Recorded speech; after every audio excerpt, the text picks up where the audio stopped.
Mining के reference में we have taken up some of the references studied with our geological structure, because I very sincerely believe जब भी आपको resource पर कोई क्वेश्चन आए, मिनरल रिसोर्स, एनर्जी रिसोर्स, वो बहुत डिस्क्रिप्टिव टाइप ऑफ क्वेश्चन होता है, उसमें मार्क्स अटेनमेंट की पॉसिबिलिटी बहुत रिस्ट्रिक्टिव होती है, बट जहां पर उसमें कुछ एनालिटिकल एज डालने का मौका मिले, जैसे geological structure and associated factor और the minerals, mines and minerals development policies and how it is facilitating the growth of sustainable competitive mining infrastructure in the country, फिर आप कुछ सैंपल केसेस देकर अपना पॉइंट को प्रूव कर सकते हैं.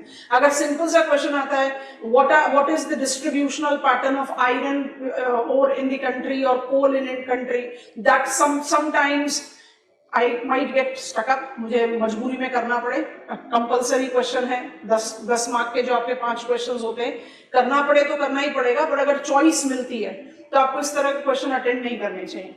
सो माइनिंग को हम हमेशा इंटीग्रेट करके चलते हैं जियोलॉजिकल स्ट्रक्चर के साथ, चाहे वो पेपर 1 में है चाहे वो पेपर 2 में है, and that makes more relevant sense to study.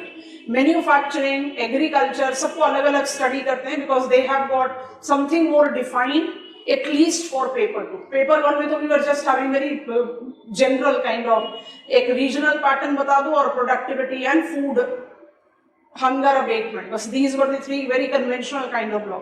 But Indian context में we are having almost everything to be learned, and when I say almost everything, some of the things which are not written क्योंकि syllabus हर साल तो update हो नहीं रहा thankfully, पर जब आपने कोई चीज प्रिपेयर करनी है as contemporary as agriculture, as contemporary as manufacturing, I can not remain aloof of, ignorant of new policy framework. I need to take care of that. तो ऑटोमेटिकली बल्क इंक्रीज हो जाता है. So we are learning it that way. हम almost complete कर चुके हैं, consolidation wait कर रहे हैं. उससे पहले we have to just take into reference role of business houses, MNCs in manufacturing. Rather than referring it as role, I'll pick it up as impact. सिर्फ मैन्युफैक्चरिंग पर नहीं, overall economic setup of impact के बारे में हम बात करते हैं. अच्छा, can you attempt a distinction between business houses and MNCs? Paper पर लैब में बैठकर तो हम डिस्टिंक्शन डेफिनेटली ड्रॉ कर सकते हैं. क्या डिस्टिंक्शन ड्रॉ करोगे? बिजनेस हाउसेस को कैसे डिफाइन करते हैं? दोनों ही लिखा हुआ है सिलेबस में. CPSCs को तो हमने कल समझ लिया. बता दो कि CPSCs के कितने कैटेगरीज डिमार्केट कर दिए न्यू CPSC पॉलिसी में? 3. एग्जेम्प्टेड को हटा दो, एक्चुअली 2 हैं. हमने जानबूझकर 3 किया ताकि पता चले कि एक कैटेगरी है जिसको एग्जेम्प्ट कर दिया इस मॉडिफिकेशन से. जो 2 हैं वो बताइए. Strategic, non strategic. कौन सा कैटेगरी है जहां पर we are still willing to have presence of CPSCs? Strategic को कितने बास्केट्स में डिवाइड किया? नाम बताइए. आप लोगों के लिए नंबर सफिशिएंट है, टाइपिंग में मतलब हो. जल्दी बताओ. Critical infrastructure, energy minerals, energy resources and minerals, national security, financial services. वहां पर भी ऐसा नहीं है कि we will not be encouraging private participation, we will be, but they will continue to as of today. Of course the things can modify. आप सोचो जब independent India and we had on the mobilisation of preliminary industrial policy, तब किसी ने थोड़ी सोचा था कि जो सेंट्रल पब्लिक सेक्टर प्लेयर है उनका कोई एक ऐसा लॉजिक भी आया कि डिसइन्वेस्टमेंट है, गवर्नमेंट अपना स्टेक सेल कर रही है. Now it has become so defined, evident, because we not just want to increase liquidity, we want to increase private hand to generate some sort of cost competitiveness to the sector. Because we have learned and learned it very hard कि public sector player में competitiveness की कमी क्यों होती है? क्योंकि आप अपने आप को राजा समझते हो कि अब मेरे साथ तो कोई compete कर ही नहीं सकता, तो whatsoever I'll be giving, it is precisely that I am obliging the economy, consumer, government of India, or whatsoever. So there has been the momentum, compulsion created in globalization. अब बताइए, business houses और MNCs में technically कुछ difference हो सकता है? आज की डेट में डिस्टिंक्शन क्रिएट करना एब्सोल्युटली प्रैक्टिकल नहीं है, बट बिकॉज दोनों टर्म्स हमारे सिलेबस में हैं तो हमें पता होना चाहिए. Business houses are technically defined as those conglomerate और single sector manufacturing industry which is family owned. Tata groups, Birla, I hope you are understanding. ये ट्रेडिशनल बोल रहे हैं तो इसलिए अब तो डेफिनेटली टाटा बिरला साइड में हो गया, Ambani and Adani are top, Adani and Ambani are on top. They are business houses, family owned. The business houses that have been correlated with generations. They can be conglomerate. Conglomerate तब इस्तेमाल करते हैं, conglomerate एक रॉक के तौर पर पढ़ा है आपने, जरा बताएंगे कौन सा रॉक है conglomerate? सेडिमेंट्री तो चाहिए ही नहीं, आप रॉक्स के ग्रेजुएट्स हैं, आप सेडिमेंट्री तो बिल्कुल ही नहीं चाहिए. जल्दी से बताओ, जल्दी से आज खत्म करना है इंडस्ट्री टूरिज्म के साथ. जी, क्लास्टिक. क्लास्टिक में कौन सा category? Rudaceous. Clastic detrital rudaceous. Clastic detrital rudaceous sedimentary rock को कौन सा टाइप, कौन से बेसिस पर क्लासिफाइड सेडिमेंट्री रॉक बोला जाता है? Texture. Rudaceous, argillaceous and arenaceous. भूल गए? Business houses are family owned conglomerates or single entity business. Conglomerate वो होता है जहां पर आप सेडिमेंट्री रॉक का एग्जांपल लिया तो उसी कंटेक्स्ट में समझाते हैं. सेडिमेंट्री रॉक कैसे बनता है?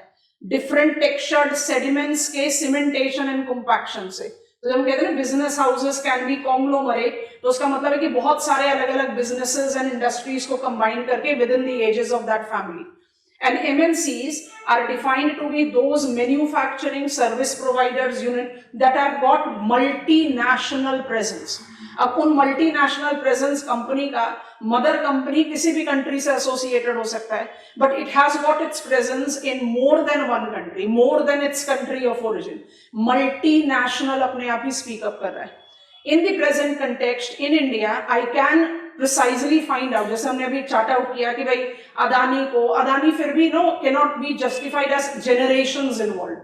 अंबानी में फिर भी आप इनकॉर्पोरेट कर सकते हैं, बिरलास, Tatas, you can take that into account.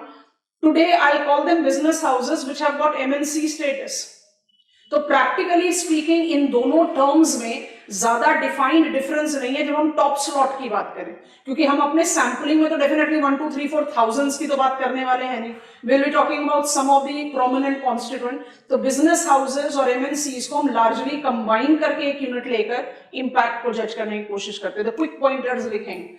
Impact of business houses and MNCs. Definition first. Economically, business houses are defined to be family-owned industrial establishments or conglomerates. In India, next point bana lo. In India, Reliance, Tata Group, we are purposefully writing Adani's at the end, and Adani Group makes significant examples. Next point, multinational company in comparison denotes the industrial establishments that involve transnational presence. Star mark pointer. In the impact of globalization, practical segregation between the two have evolved to be difficult. However, overseas companies that mark their operations in India, कुछ examples लिख रहे हैं, General Motors, Nippon, Sony, Toyota, continues to be referred as MNC, distinguished from business houses. अब bracket में लिख लेना, distinguished from business houses, now write in bracket, which are Indian origin companies or conglomerates, having transnational presence. I think you haven't. Having transnational presence. ठीक हो गया? तो बस कोशिश यही करनी है कि क्वेश्चन एमएनसीज के इम्पैक्ट पर पूछे या बिजनेस हाउस के, तो थोड़ा सा मैनिपुलेट करके कंटेंट सेम ही आ जाना है. बस कोशिश ये करोगे कि आप अपने आंसर में कोई मिसिंग इंफॉर्मेशन नहीं दोगे. अपने दिमाग में क्लियर रख लो, ये क्लासिफिकेशन या कैटेगराइजेशन सिर्फ अपने कन्वीनियंस के लिए, इसका कोई साइंटिफिक लॉजिक नहीं है कि बिजनेस हाउसेस और एमएनसीज को आप एब्सोल्युटली सेग्रीगेट आउट कर सकते हो. Maximum thing that I can say, and that also is not fitting in with every category, that business houses may not be MNCs, MNCs may not be business houses. मतलब absolute overlap नहीं हो सकता. दोनों का जो definition है वो थोड़ा सा डिफर करता है, but in terms of their presence, मेरे पास बिजनेस हाउसेस भी है जिनका ट्रांसनेशनल प्रेजेंस है. एमएनसीज का डेफिनेशन ही कहता है ट्रांसनेशनल होना चाहिए. तो they do relate practically. Technically हम उनको सेग्रीगेट आउट करते हैं, ठीक है। अब दो कैटेगरीज में अपनी इंफॉर्मेशन को फर्दर बिल्ड करते हैं। Positive impact, positive impact number 1, have successfully changed external commercial borrowings ECBs that creates debt to non-debt creating capital inflows. Number 2, have accelerated establishment of export-oriented units, EOUs, not just facilitating export promotions, but accessibility to foreign market. Number 3, have enhanced infrastructure investments and development with swift and efficient technology transfer, enhancing cost competitive production. And finally, have favored gainful job creation. बहुत logical points हैं, क्योंकि जब आप बात करते हो ना export oriented, MNCs का फंक्शनिंग किस पॉइंट पर होगा?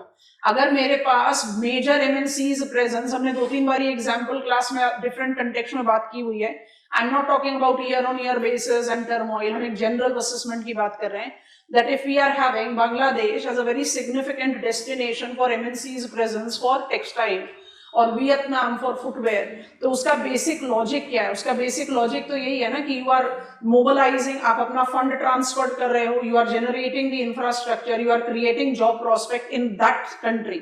उसी चीज को अप्लाई करो इंडिया के लिए, उनके लिए फेवरेबल है क्योंकि cheap labour, cheap land, cheap availability of other infrastructure factor, जहां कमी है वहां आप डेवलप करोगे, तो it is a sort of a win-win combination. You are more proximate to the market, because when I go to the Western world, which have been largely the controller of manufacturing capacity, they are aging population, they are declining or stagnant market. Major market momentum youth population तो आपको Asia और Africa में ही मिल रहा है, that is the reason we are mobilizing it there.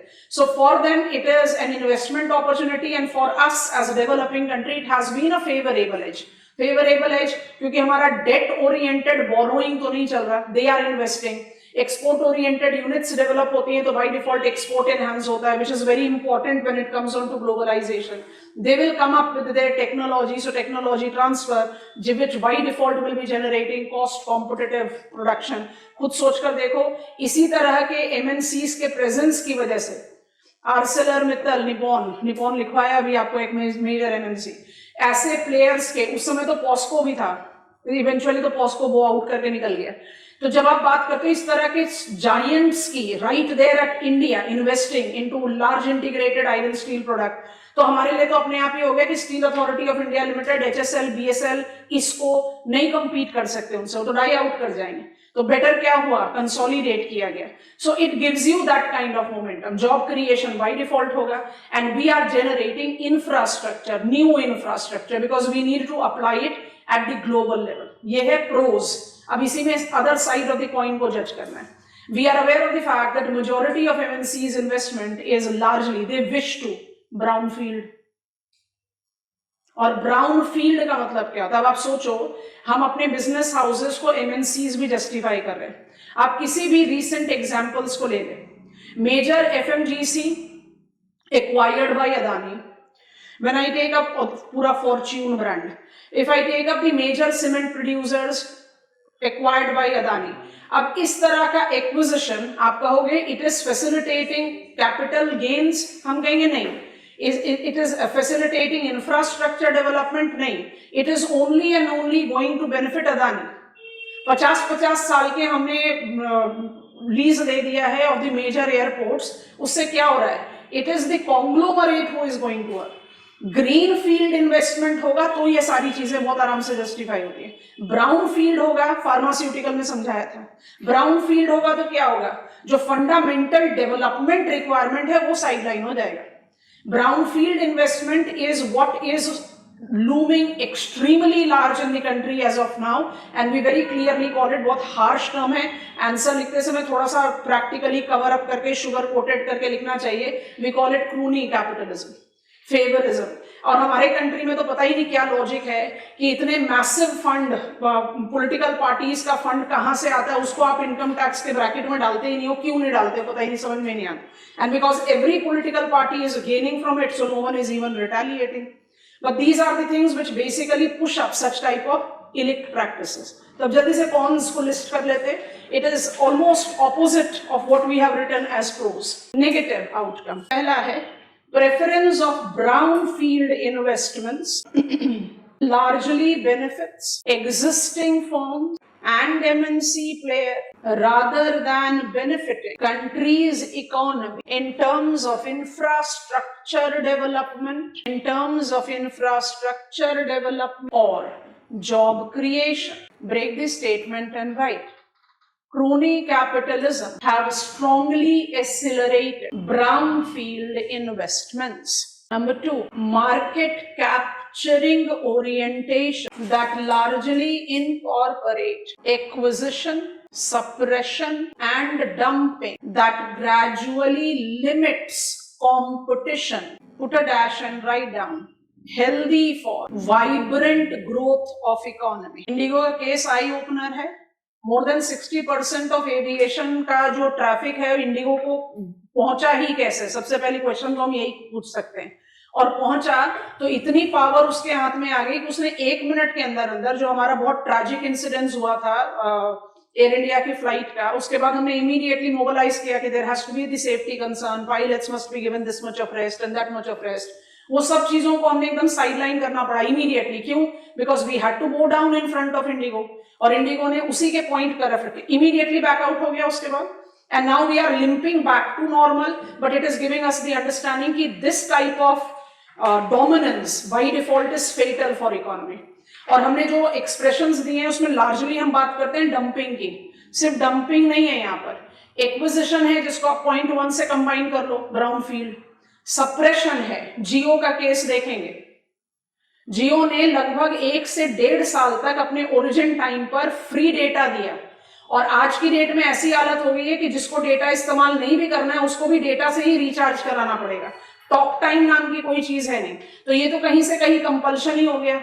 And now the market dominance इतना ज्यादा है जियो का कि जियो का 1 इंच ऑफ प्राइस हाइक पूरे सेक्टर को इन्फ्लुएंस कर रहा है. And it can again give us that kind of challenge in due course of time. So point is it can be extremely fatal if that kind of dominance evolve. क्योंकि public sector player, बड़ा interesting account बता रहे हैं, थोड़ा सा historical है but relevant है. जब हमारा लाइसेंस राज चलता था, लाइसेंस राज के दौरान में क्या हुआ था? पब्लिक सेक्टर प्लेयर अपने आप को राजा समझने लग गए थे. और राजा समझने लगने में इंडस्ट्रीज या जो इकोनॉमिक सेक्टर है उसको किस तरह से डिकोड किया गया था. देन एक कार्टून में, तब तो कार्टून भी बहुत ट्रूली sarcastic होते थे. अब तो we are having pleasing press and print media. Any case, तो उसी एक कार्टून को समझाने की कोशिश करें, ध्यान से समझना. That when we are taking up industries का लाइसेंस राज में क्या नॉर्म था? इंडस्ट्रीज का नॉर्म था इस स्टोरी में उस डॉग, पेट डॉग का पोजीशन. कौन है pet dog? Owner of the family because is annoyed because of some reason, have somewhere insulted, quarreled with wife. Wife in that spiraling up effect slapped son, and son moved out, argued with servant. Servant ने अपनी frustration जाकर निकाल दी dog पर, kick कर दिया dog को. अब ये जो हायरार्की है वो क्या हुआ? From ministry to license inspector to different types of bureaucracy and eventually industry का क्या डोमेन है कि इंडस्ट्रीज बिल्कुल साइड में जाए, बाकी हम सबका डोमेन को प्लीज करना है. वही चीज हम दोबारा से क्रिएट करेंगे अगर ये सेकंड पॉइंट को हमने कंट्रोल नहीं किया. And we are at the cusp of experiencing that. There are multiple sectors in our country which are actually in single monopoly में है या डुओपोली में है. We are not having multiple players ना, क्योंकि मल्टीपल प्लेयर्स के लिए तो मुश्किल है ना सर्वाइव करना.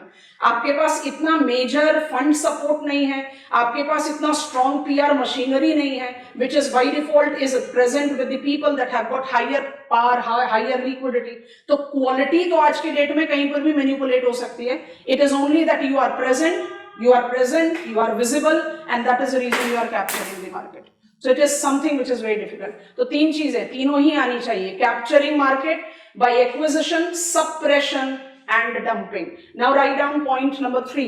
With capital intensive technology mobilized by business houses and MNC, it directly creates challenge for traditional industries put a dash, strong requirement of sustaining globalization as local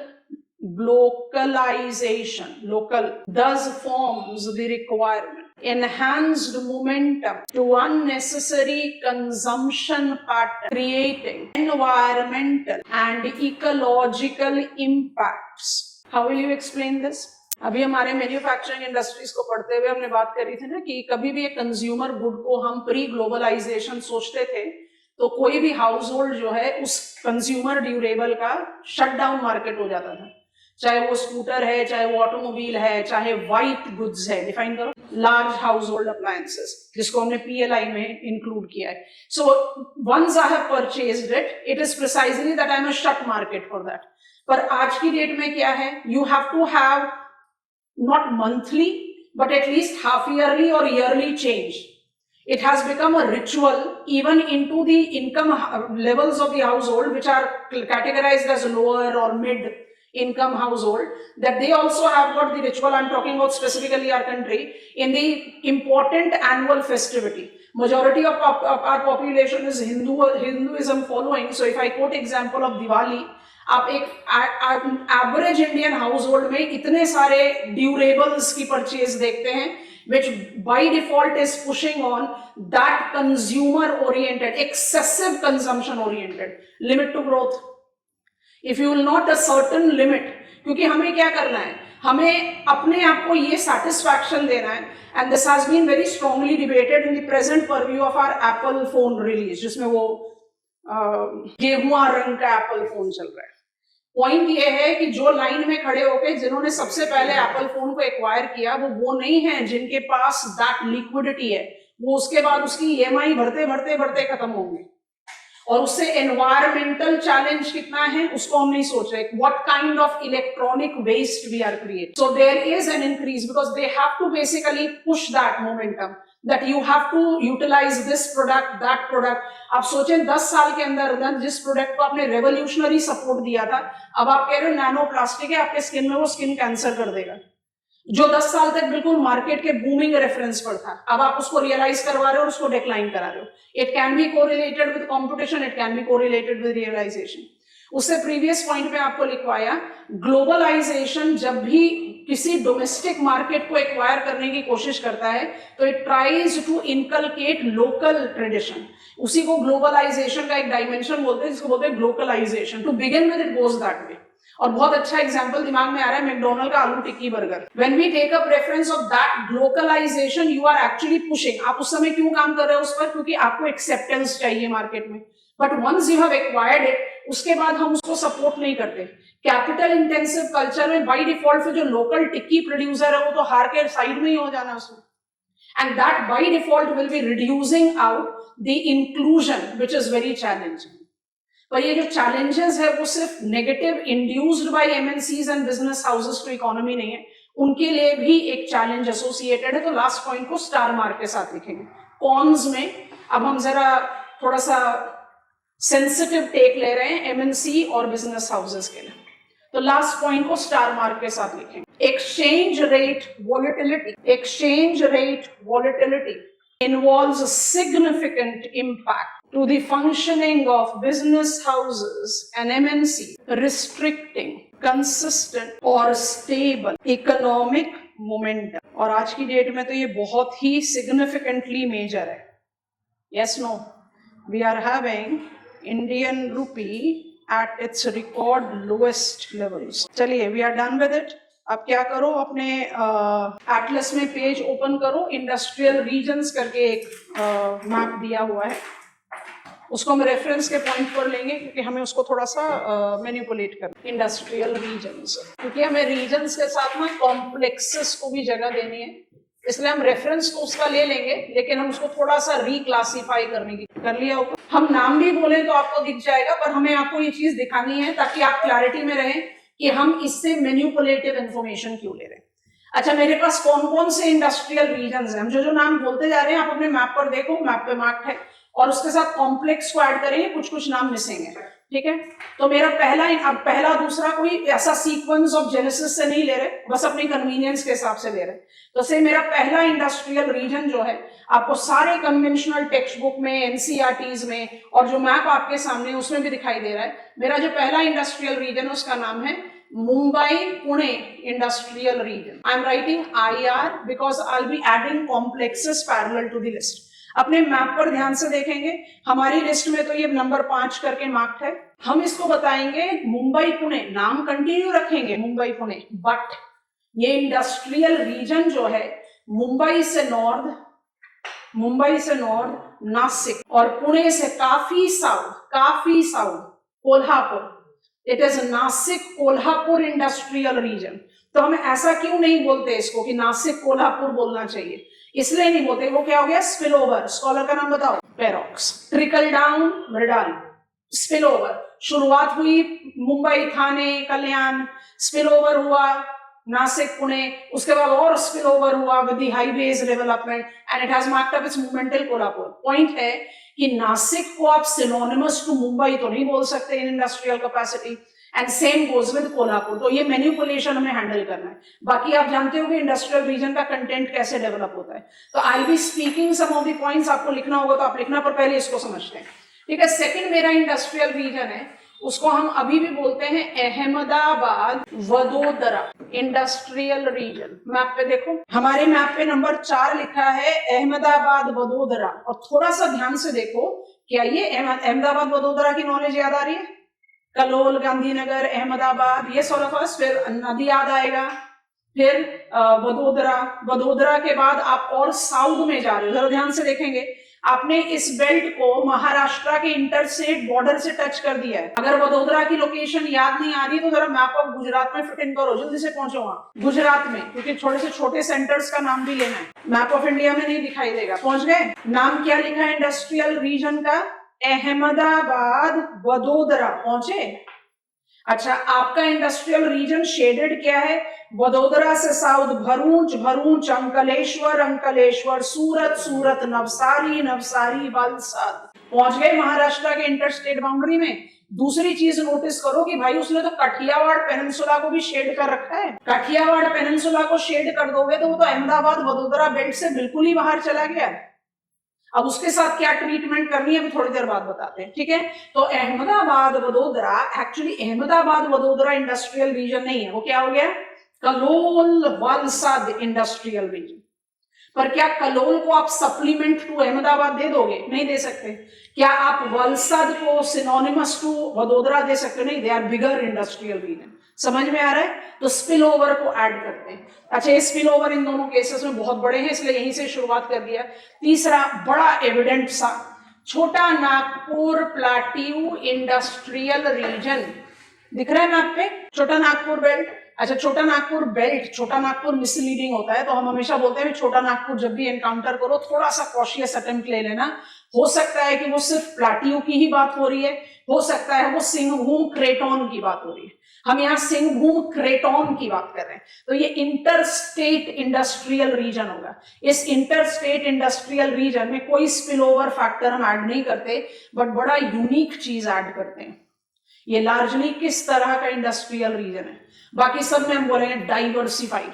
यहां पर हमें बोलना ही पड़ेगा कोर सेक्टर ज्यादातर किस पॉइंट पर है? Heavy metallurgical industry. Basic point क्या है? Dharwar series, Gondwana series, red soil, drought prone tableland, agriculture के नाम पर बहुत मिनिमल फैक्टर, लैंड लॉक्ड अलग से है। इसका मोबिलाइजेशन अल्टीमेटली कैसा हुआ? Raw material oriented. तो ये majorly that metallurgical raw material oriented industry से एसोसिएट करता है। ऑफ कोर्स उसी के विदिन बहुत सारी डाइवर्सिटी है। जमशेदपुर को आपने सिर्फ ऐसे नहीं पढ़ा है कि it is Tata steel. Jamshedpur को आपने पढ़ा है विद कंज्यूमर ऑटोमोबाइल ऑल्सो। तो you are taking it up as what? Market oriented. Detroit of India काउंट कर सकते हो। सिंदरी याद आ रहा है? फर्टिलाइजर हो गया। So you have that variety which is correlated. यहां पर कोई स्पिलिंग ओवर इफेक्ट नहीं है। अच्छा, चौथे नंबर पर आप किसी भी सीक्वेंस में पिकअप कर सकते हैं, कोई प्रॉब्लम नहीं है। जो अब हम यहां लिखेंगे वो बहुत हाईली मैनिपुलेटेड है of the shade that you see in your school atlas और you will see anywhere. Google search भी करोगे तो आपको मैक्सिमम यही स्कूल एटलस का रीप्रिंट दिखाई देगा, इसलिए क्लैरिटी डेवलप कर लो। हम इसको बोलते हैं सदर्न इंडियन इंडस्ट्रियल रीजन। और आपको इसको कैसे जज करना है, अगर हम अपने स्कूल एटलस में देखें तो इसका नाम दिया गया है, मेरे मैप में नंबर 7 दिया है बेंगलुरु तमिलनाडु, है ना। हम ऐसे नहीं मार्क कर रहे, ध्यान से समझना इसको हम कैसे मार्क कर रहे हैं। ये मेरा है एन्नोर, आपको एन्नोर नहीं पता छोड़ दो। इसके इमीडिएट साउथ में आता है चेन्नई। चेन्नई एकदम स्ट्रेट लाइन में लेकर जाएगा आपको बेंगलुरु। बेंगलुरु एकदम स्ट्रेट लाइन में आपको लेकर जाएगा Bengaluru. Bengaluru is a mega port city of our country in west coast. तो ये आपका जो ये एक्चुअली एब्सोल्यूट ट्रायंगुलर नहीं है, अभी हम रेफरेंस ले रहे हैं। आपको बेंगलुरु और बेंगलुरु के बीच में यहाँ पर भी ट्विस्ट देना पड़ेगा भद्रावती को इंक्लूड करने के लिए, तो थोड़ा सा ट्विस्टी टर्नी है बट फिर भी। और यहां से साउथ में चले जाओ, you have to go till Madurai, क्योंकि 2 एम आ गया तो मदुरई को क्लियर। तो यहाँ पे industrial biggest industrial region of the country है। और इस biggest industrial region of the country की जो डाइवर्सिटी है उसको आप एसोसिएट सिर्फ सदर्न इंडियन मार्केट से नहीं करते हो। अभी हमने नहीं पढ़ा, हमारा नेक्स्ट लेक्चर जा रहा है ट्रेड ट्रांसपोर्ट पे। Ennore the first corporate port of our country, Chennai mega port दूसरा हो गया, बेंगलुरु मेगा पोर्ट तीसरा हो गया, and Bengaluru is dry port of our country. Bengaluru and Delhi are mobilized example of dry ports, logistic hubs. Nagpur is evolving as third dry port of our country. आप सोच कर देखो, 3 मेजर मेगा पोर्ट सिटीज के hinterland. उसके बाद साउथ इंडिया का market, south India का resource, आपके पास कैसा इंडस्ट्रियल रीजन डेवलप हुआ, बहुत ही distorted but triangular. Largest industrial region of India बोला जाता है। ठीक है, लिस्ट कंटिन्यू करते हैं। तो ये क्या हो रहा है, ये आपके मैप के हिसाब से बहुत ज्यादा एक्सटेंडेड बन गया। अच्छा, इसके बाद हमारे पास आएगा नंबर 5, इसको हम northern Indian industrial reason. Map में देखो, नदर्न इंडियन इंडस्ट्रियल रीजन को गुरुग्राम, दिल्ली, मेरठ बेल्ट बोला हुआ है, ऑलमोस्ट सेम। हम इसको कैसे कर रहे हैं, हम इसको करते हैं दिल्ली एनसीआर। एनसीआर में आप क्या करोगे, जैसे यहां लिखा ना मेरठ, तो आपसे उत्तर प्रदेश में कन्फाइन करो। जैसे हम एनसीआर बोलते हैं दिल्ली की जगह, तो आप राजस्थान को, हरियाणा को भी इंक्लूड कर लोगे। और उत्तर प्रदेश में you are only confining yourself to Awadh plain, sorry Rohilkhand plains. यहां पर आप अपने आप को मेरठ तक रिस्ट्रिक्ट नहीं करते। थोड़ी देर मैप ऑफ उत्तर प्रदेश खोलो, इसलिए हम इसका नाम आज की डेट में एनसीआर रोहिलखंड बोलते हैं। अगर आप इसको स्पेसिफिकेशन ऑफ लोकेशन देना चाहो तो आप मैप ऑफ इंडिया में भी देख सकते हो, या उत्तर प्रदेश में आ जाओ, जहां भी आप देखना चाहते हो। इंडिया में भी दिखाई दे रहा है जो प्लेस हमें दिखाना है, तो आप इंडिया के मैप पर भी देख लो, ज्यादा आसान हो जाएगा। ये कह रहा है नदर्न प्लेन मेरठ, मेरठ दिखा।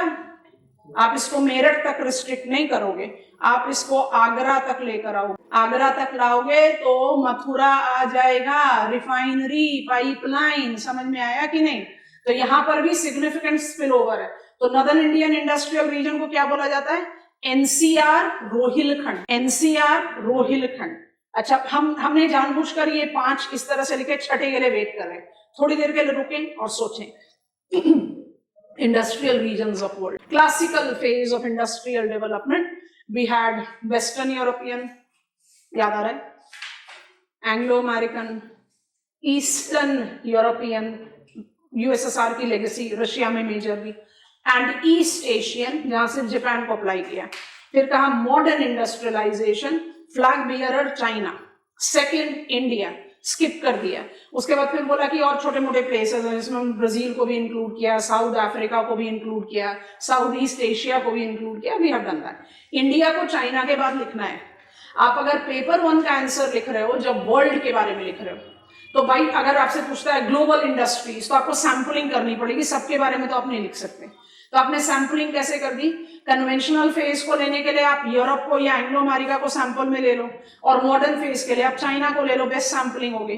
बट मान लीजिए कि मुझे क्वेश्चन स्पेसिफिकली मिल गया मॉडर्न इंडस्ट्रियलाइजेशन, तो मॉडर्न फेज ऑफ इंडस्ट्रियलाइजेशन में चाइना के बाद आपको कंटेंट बिल्ड करने के लिए इंडिया लिखना पड़ेगा, क्योंकि उसके बाद बाकी सारी कंट्रीज आएंगे। तो इंडिया की लिस्ट यहाँ पर खत्म हो जाएगी। चाइना को याद करो कि आपको कौन से इंडस्ट्रियल रीजन्स में regions, because we are dealing it with map of world, कौन कौन से कॉम्प्लेक्सेस में डिवाइड किया था, Manchurian, Beijing Tianjin, Kansu corridor, lower Changjiang and Yunnan. Yunnan को जिसको आपने गुनजाऊ के साथ रिलेट किया, सी कियांग रिवर के साथ, तो आपने चाइना में भी तो 5 इंडस्ट्रियल रीजन्स ही लिखे, वो यहाँ आ गया। पर जब आप इंडियन कंटेक्स्ट में लिखोगे, I am purposefully changing colour, आपका मेन इंडस्ट्रियल रीजन में एक छठा नाम जरूर आएगा, उसका नाम है हुगली। हमने ऑफिशियली इसका स्टेटस चेंज नहीं किया है, बट ट्रूली स्पीकिंग, आपको अपने मैप में दिख रहा है हुगली, छोटा सा 3 नंबर लिखा हुआ है मेरे मैप में। हुगली माने हुगली को आप मुर्शिदाबाद से भी नहीं ले रहे हो। इंडस्ट्रियल रीजन का डेफिनेशन आप लोगों को पता है, मुर्शिदाबाद के बाद आपको चुनचुरा तक पहुंचने के लिए बहुत लंबा वैक्यूम जोन क्रॉस करना है, तो आपका इंडस्ट्रियल रीजन जो है वो बिल्कुल narrow belt towards the coastal area of lower Hooghly है। और उस लोअर हुगली में आप लगभग सारे सेंटर्स जानते हो, हल्दिया, हावड़ा, कोलकाता, चुनचुरा, रिश्रा, श्रीरामपुर, सब इंडस्ट्रियल ब्लॉक्स जो है, इसको हमें रिक्लासिफाई करने की जरूरत है, हमने किया नहीं है। It is not having that size, not having that pulsation and dynamism to sustain itself as an industrial region. It should be reclassified as industrial complex. Complex को हम कैसे डिफाइन कर रहे हैं? हमने वर्ल्ड मैप में कहा industrial region which has got many complexes. आप क्योंकि एक कंट्री में है तो आप कह रहे हैं इंडस्ट्रियल रीजन एंड कॉम्प्लेक्सेस, तो आप बस स्केल का जस्टिफिकेशन ले लो। इंडस्ट्रियल कॉम्प्लेक्सेस कौन कौन से हैं हम ऐसे ही रिलेट करके लिखेंगे। तो यहां पर आएगा central Indian, I hope you are recalling, I was talking about it. अब यहाँ पर हम लिख रहे हैं कॉम्प्लेक्स, तो let it be A। कहाँ गया? नागपुर, बंदारा, दुर्ग, भिलाई, बालाघाट, मैंगनीज रोड, कोल, अहमदाबाद, वडोदरा। मैप पर कंसंट्रेशन रखो। It's called कोस्टल कठियावाड़, जो ऑलरेडी मैप में शेडेड है, and I'm writing C in front of it। आपके पास दोनों चॉइस है, but Hooghly is not that dynamic, vibrant, saturation का पॉइंट शो कर रहा है, तो उसके साथ नहीं, हम छोटा नागपुर के साथ रिलेट कर देते हैं। इससे कंटेंट बिल्डिंग में भी थोड़ी सी आसानी होती है, समझाएंगे कैसे। यहाँ पर हम लिखते हैं उत्कल कॉम्प्लेक्स। उत्कल कॉम्प्लेक्स को आप किसके साथ लेकर चलते हो? महानदी ब्रह्मणी, तो परादीप, भुवनेश्वर, कटक, अनुगुल, तालचर, याद आ रहा है? छोटा सा।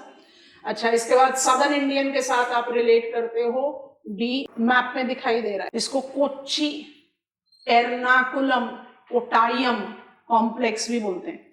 लोकेशन आपको पता है सबकी, Kochi is at the head of बार, बिल्कुल उससे फेस ऑफ करते हुए मेन लैंड में जो टाउन है उसका नाम है एर्नाकुलम, और वेम्बनाड लेक के बिल्कुल सदर्न टिप पर है कोटायम। कोटायम से साउथ में जाओगे तो Kollam, Kollam Kottayam monazite sand, Kochi the mega port city of our country. हम इसको क्यों साउथ इंडियन इंडस्ट्रियल रीजन के साथ मिक्स नहीं कर सकते?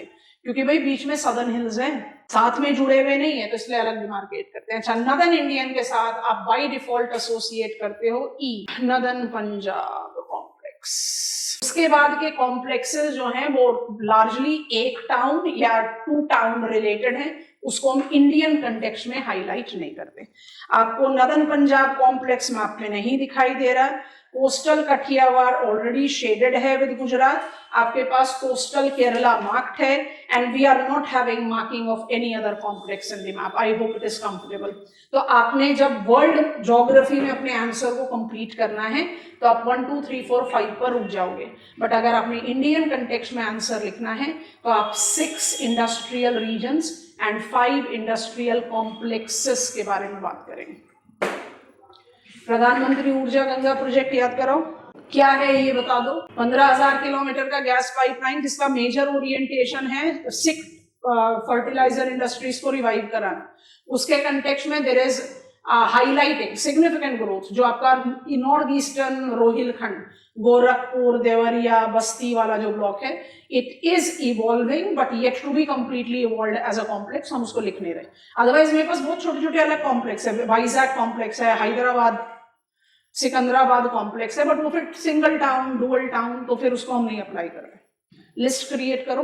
हम इस पे ज्यादा समय नहीं लगाएंगे बच्चों, मैप पर आपको बताएंगे। आपको पता है हम यहाँ लिख भी देते हैं आपके लिखने के बाद। आपको इंडस्ट्रियल रीजन्स के बारे में क्या लिखना होता है आप ही याद करा देना क्या लिखना होता है। मैप पर ही देखते जाएंगे और मैप के कंटेक्स्ट में उसको याद करते जाएंगे। इंडस्ट्रियल रीजन के लिए कैसे कंटेंट बिल्ड करेंगे? किसी भी इंडस्ट्रियल रीजन के लिए कैसे कंटेंट बिल्ड करेंगे?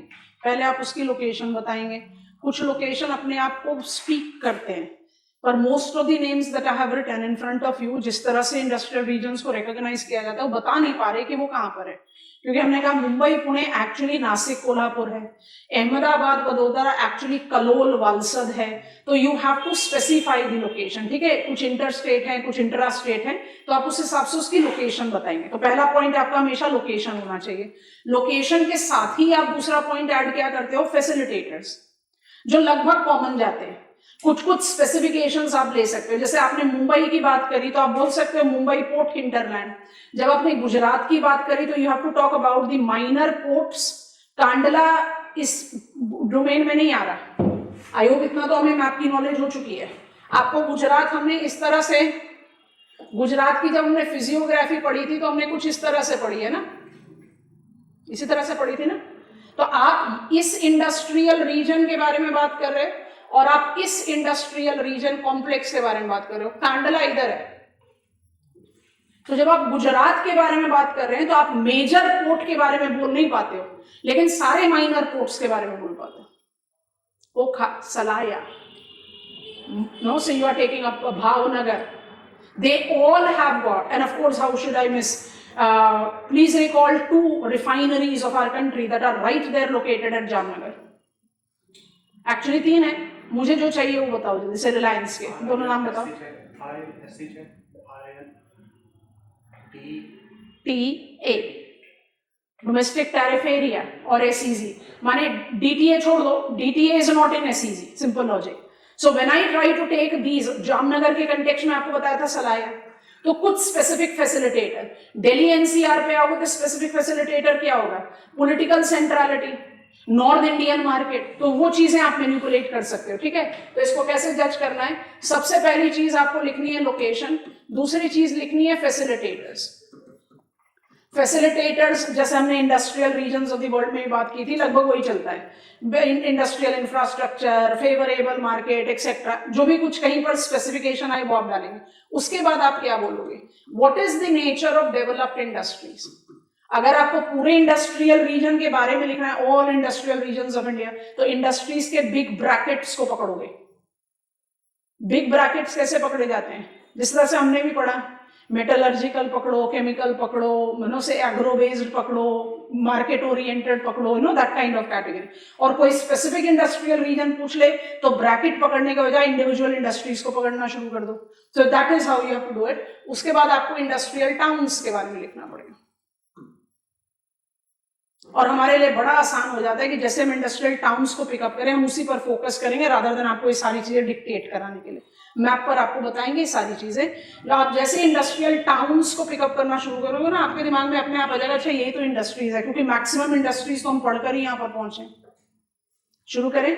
मैप आपके सामने होगा, हम मैप बेस्ड स्टडी कर रहे हैं, बट हम बात सबके बारे में करेंगे। तो आप सबसे पहले ओपन कर लो मैप ऑफ महाराष्ट्र। हमने जो सीक्वेंस पकड़ा है,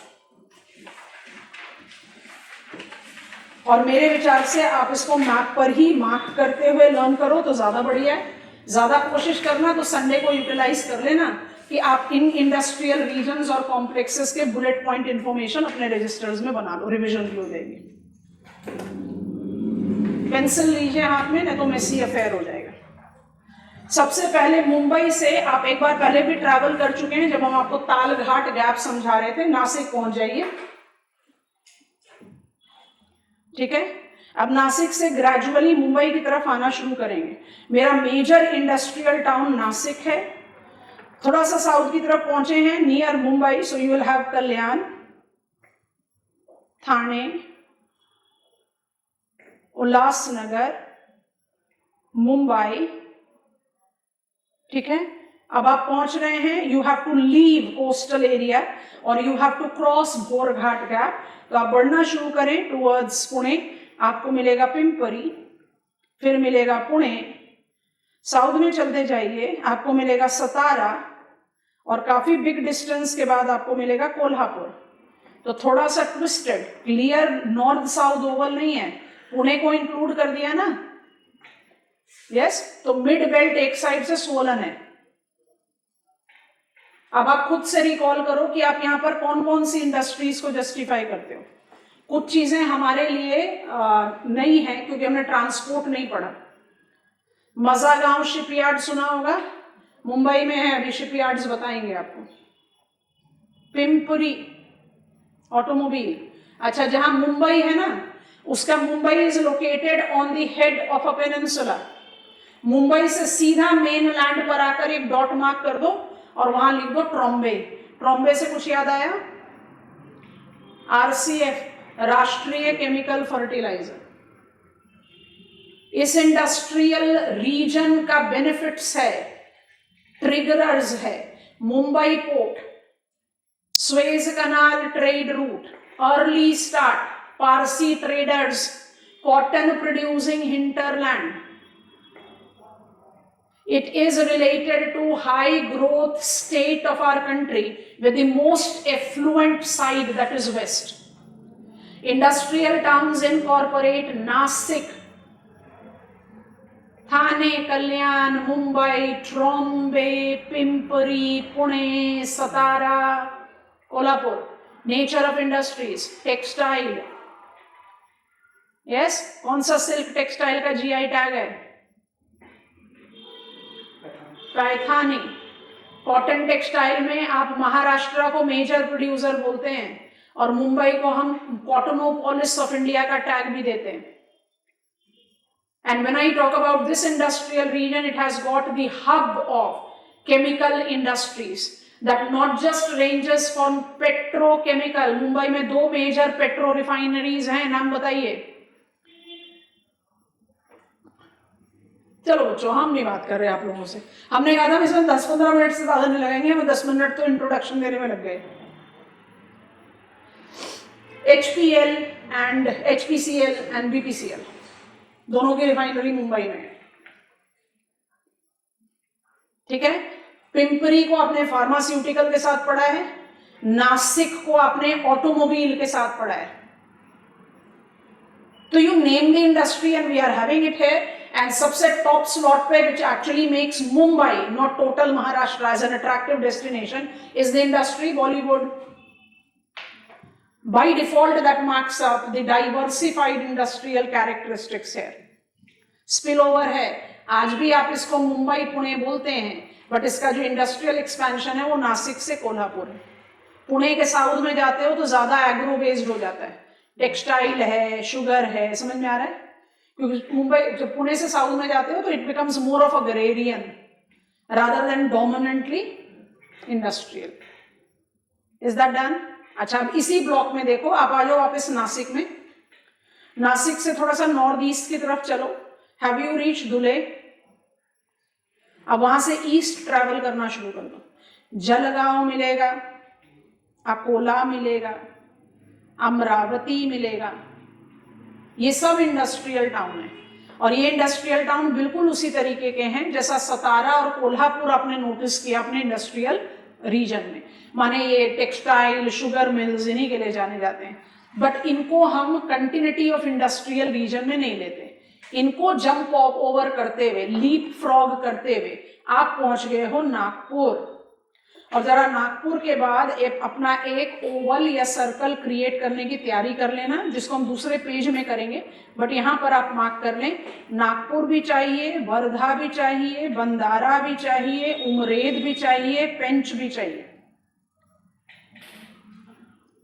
मिला है? बंदारा आपको किस इंडस्ट्री के लिए याद आ रहा है? इंडस्ट्री, माइनिंग नहीं पूछ रहे, इंडस्ट्री। मैंगनीज कोल एक्सट्रैक्शन यहां पर है, बिल्कुल सही। अभी हमने बिल्कुल रीसेंट पास्ट में बंदारा को किस इंडस्ट्री के लिए लिखा है? आपने यहां बंदारा लिया है, नागपुर लिया है। Nagpur is a mega town, तो नागपुर हमेशा टॉप स्लॉट पर रहेगा। बंदारा है, उमरेद है, वर्धा है, यहां पर कंप्लीट नहीं होगा। तो ओवल आपने मैंगनीज नोड के लिए भी बनाया था, उसको बस थोड़ा सा एनलार्ज करना है मैंगनीज नोड से। तो 1 पेज बैक पर आ जाएंगे। यहां पर आपने Dalli, Rajhara, Durg, Bhilai, I hope you are noticing it, yes, and Balaghat.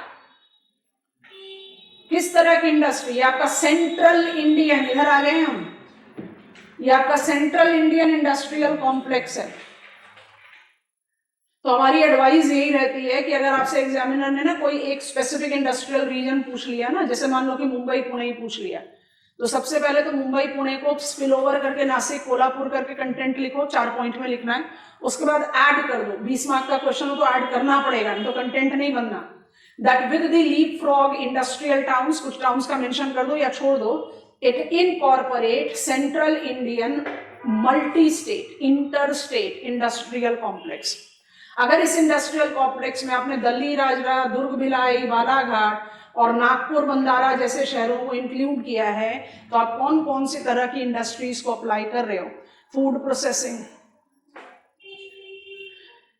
Durg, Bhilai, iron steel, Balaghat, copper smelting. आपको बात समझ में आ रही है? नागपुर का काम खत्म ही नहीं होगा ऑरेंज के बिना।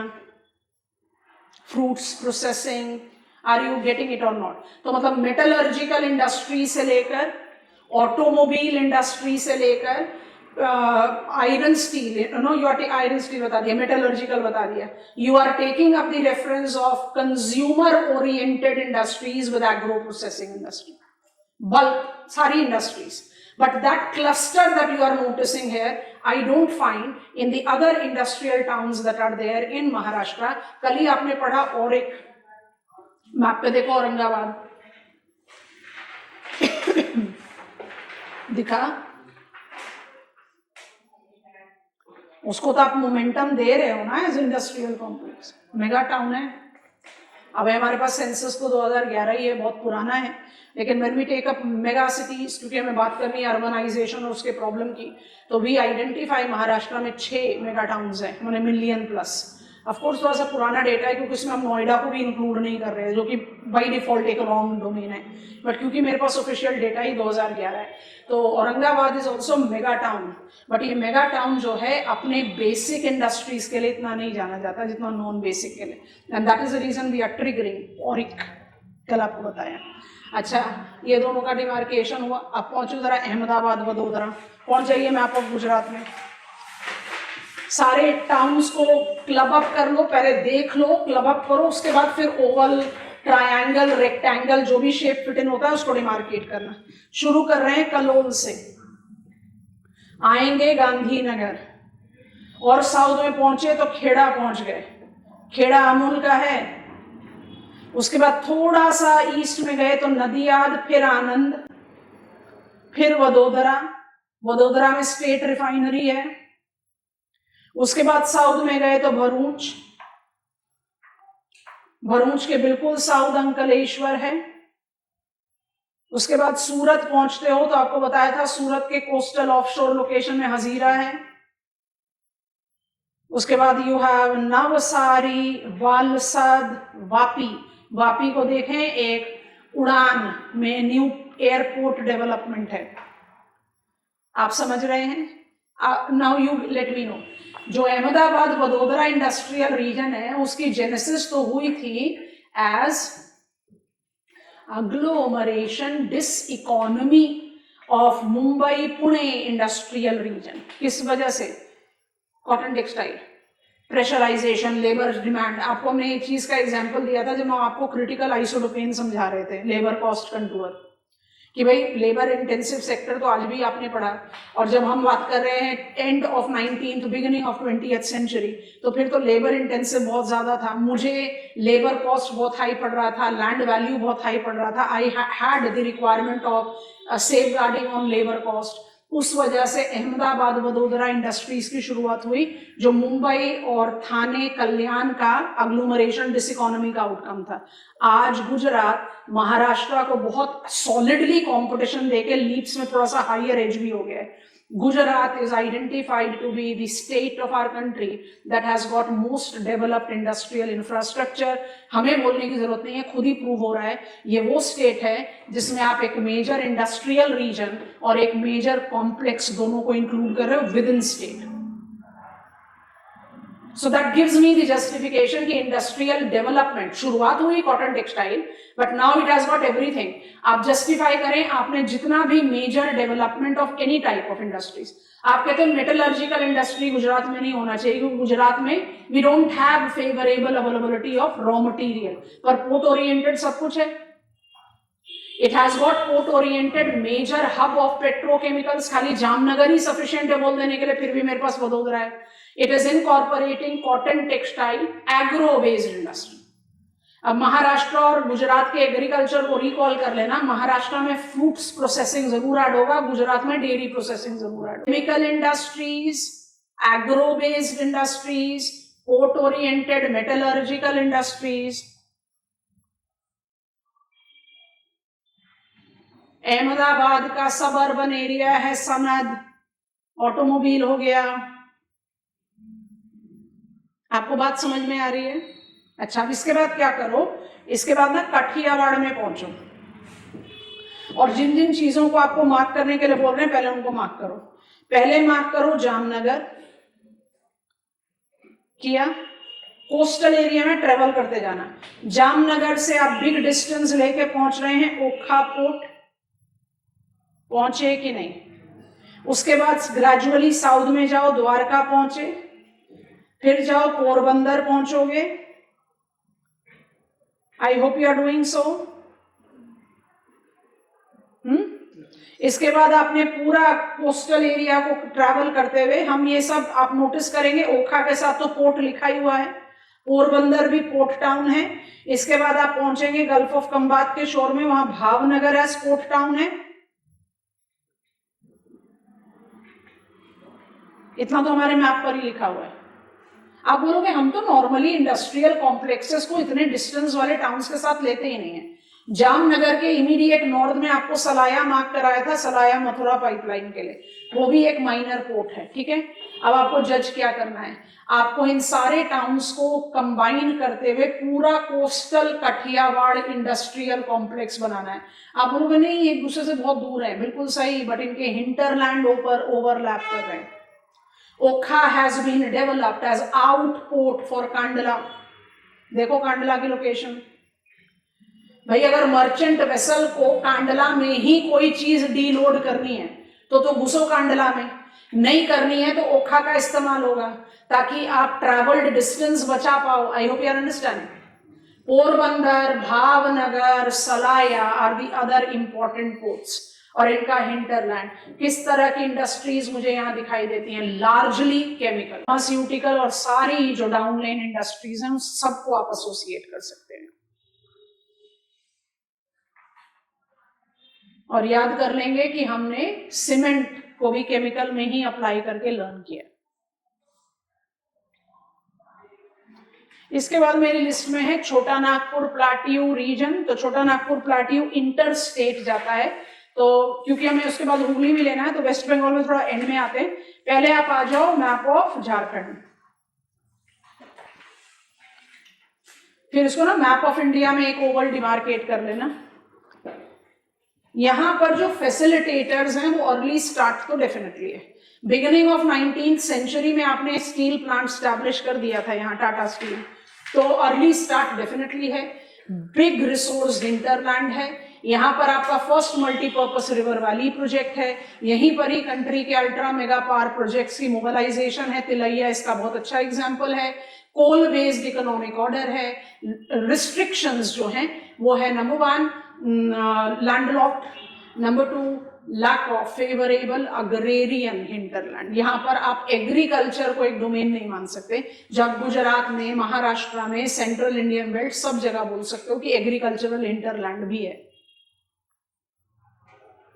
ठीक है, अब जरा टाउन्स को पकड़ना शुरू करते हैं. ट्रॉपिक ऑफ कैंसर का सपोर्ट लेंगे.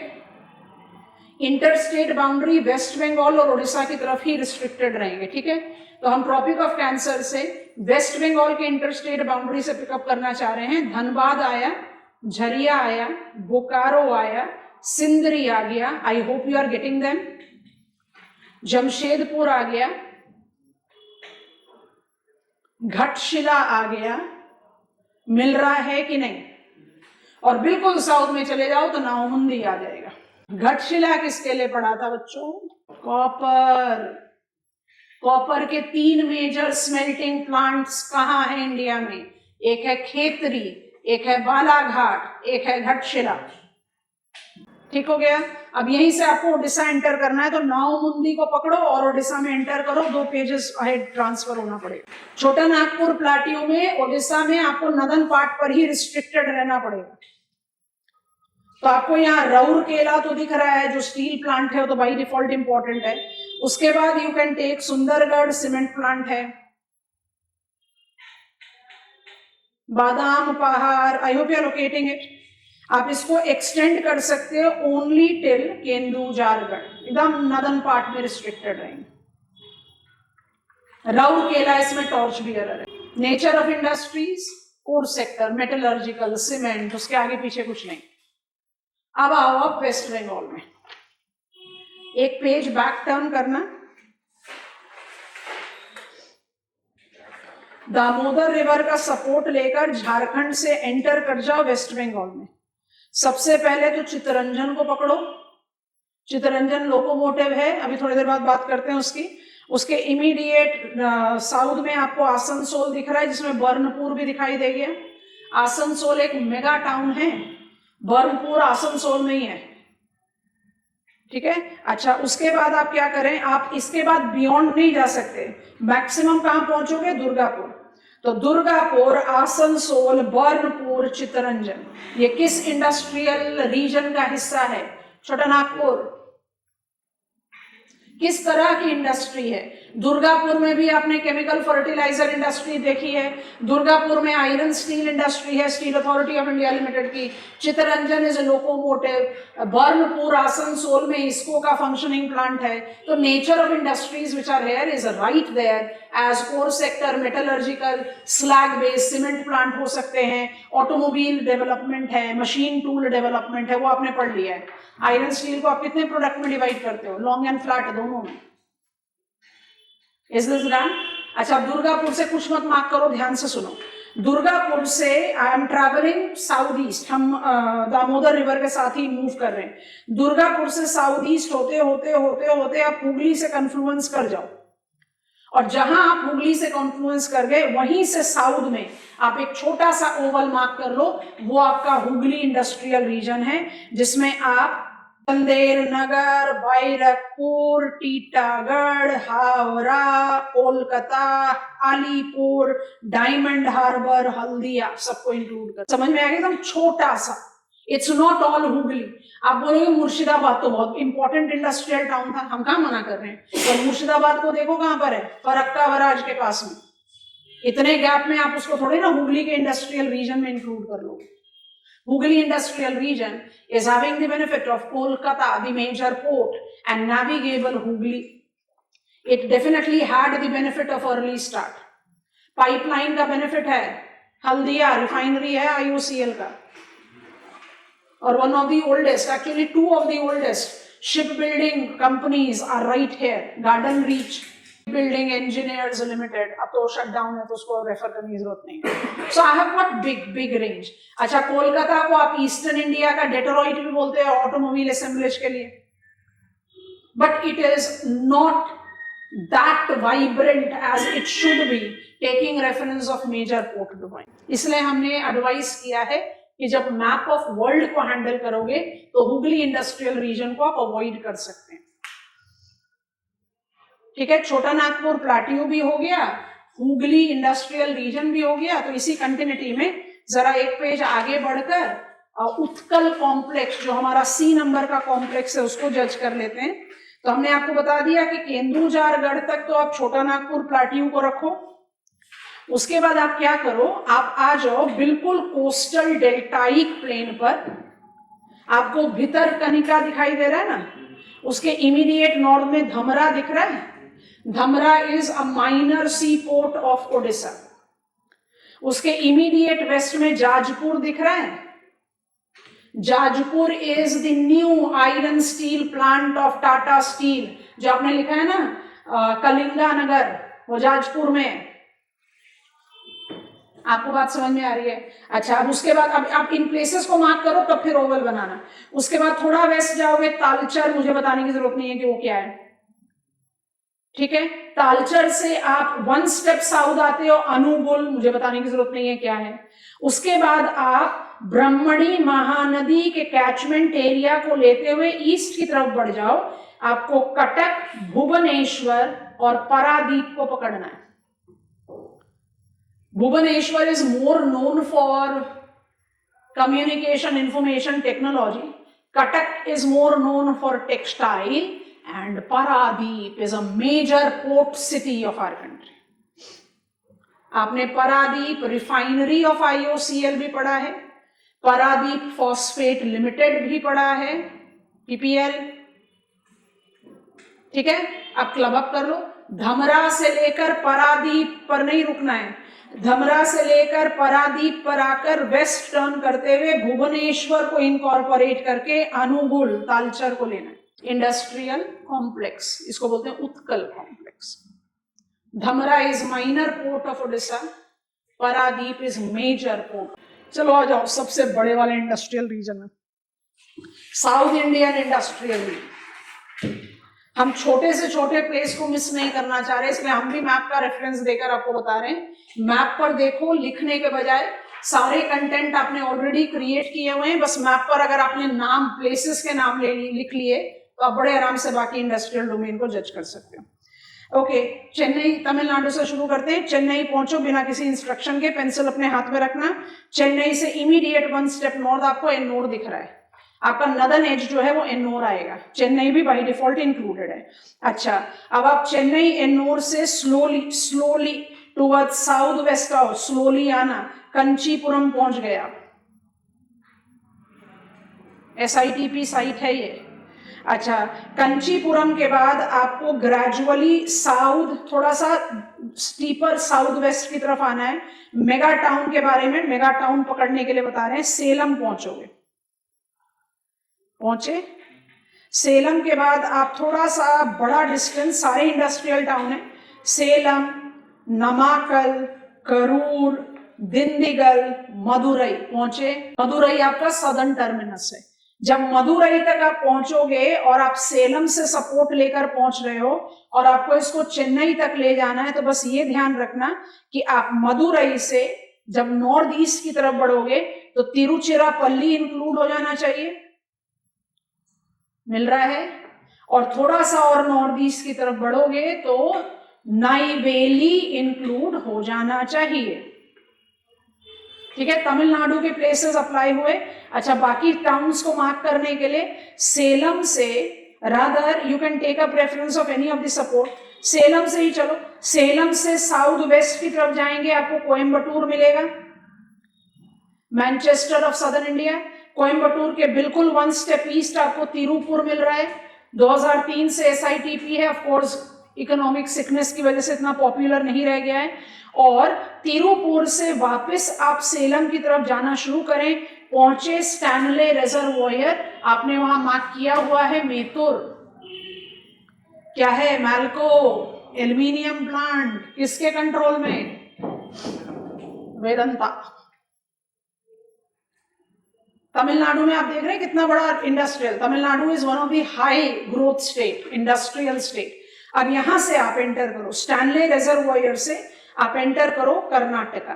कर्नाटका में हमने आपको पहले ही सपोर्ट बताया है, आपको मंगलुरु और बेंगलुरु विद भद्रावती लेना है, ठीक है। तो आप स्लोली साउथ से ही चलें, साउथ से चलेंगे तो आप इनकॉर्पोरेट करेंगे मंड्या,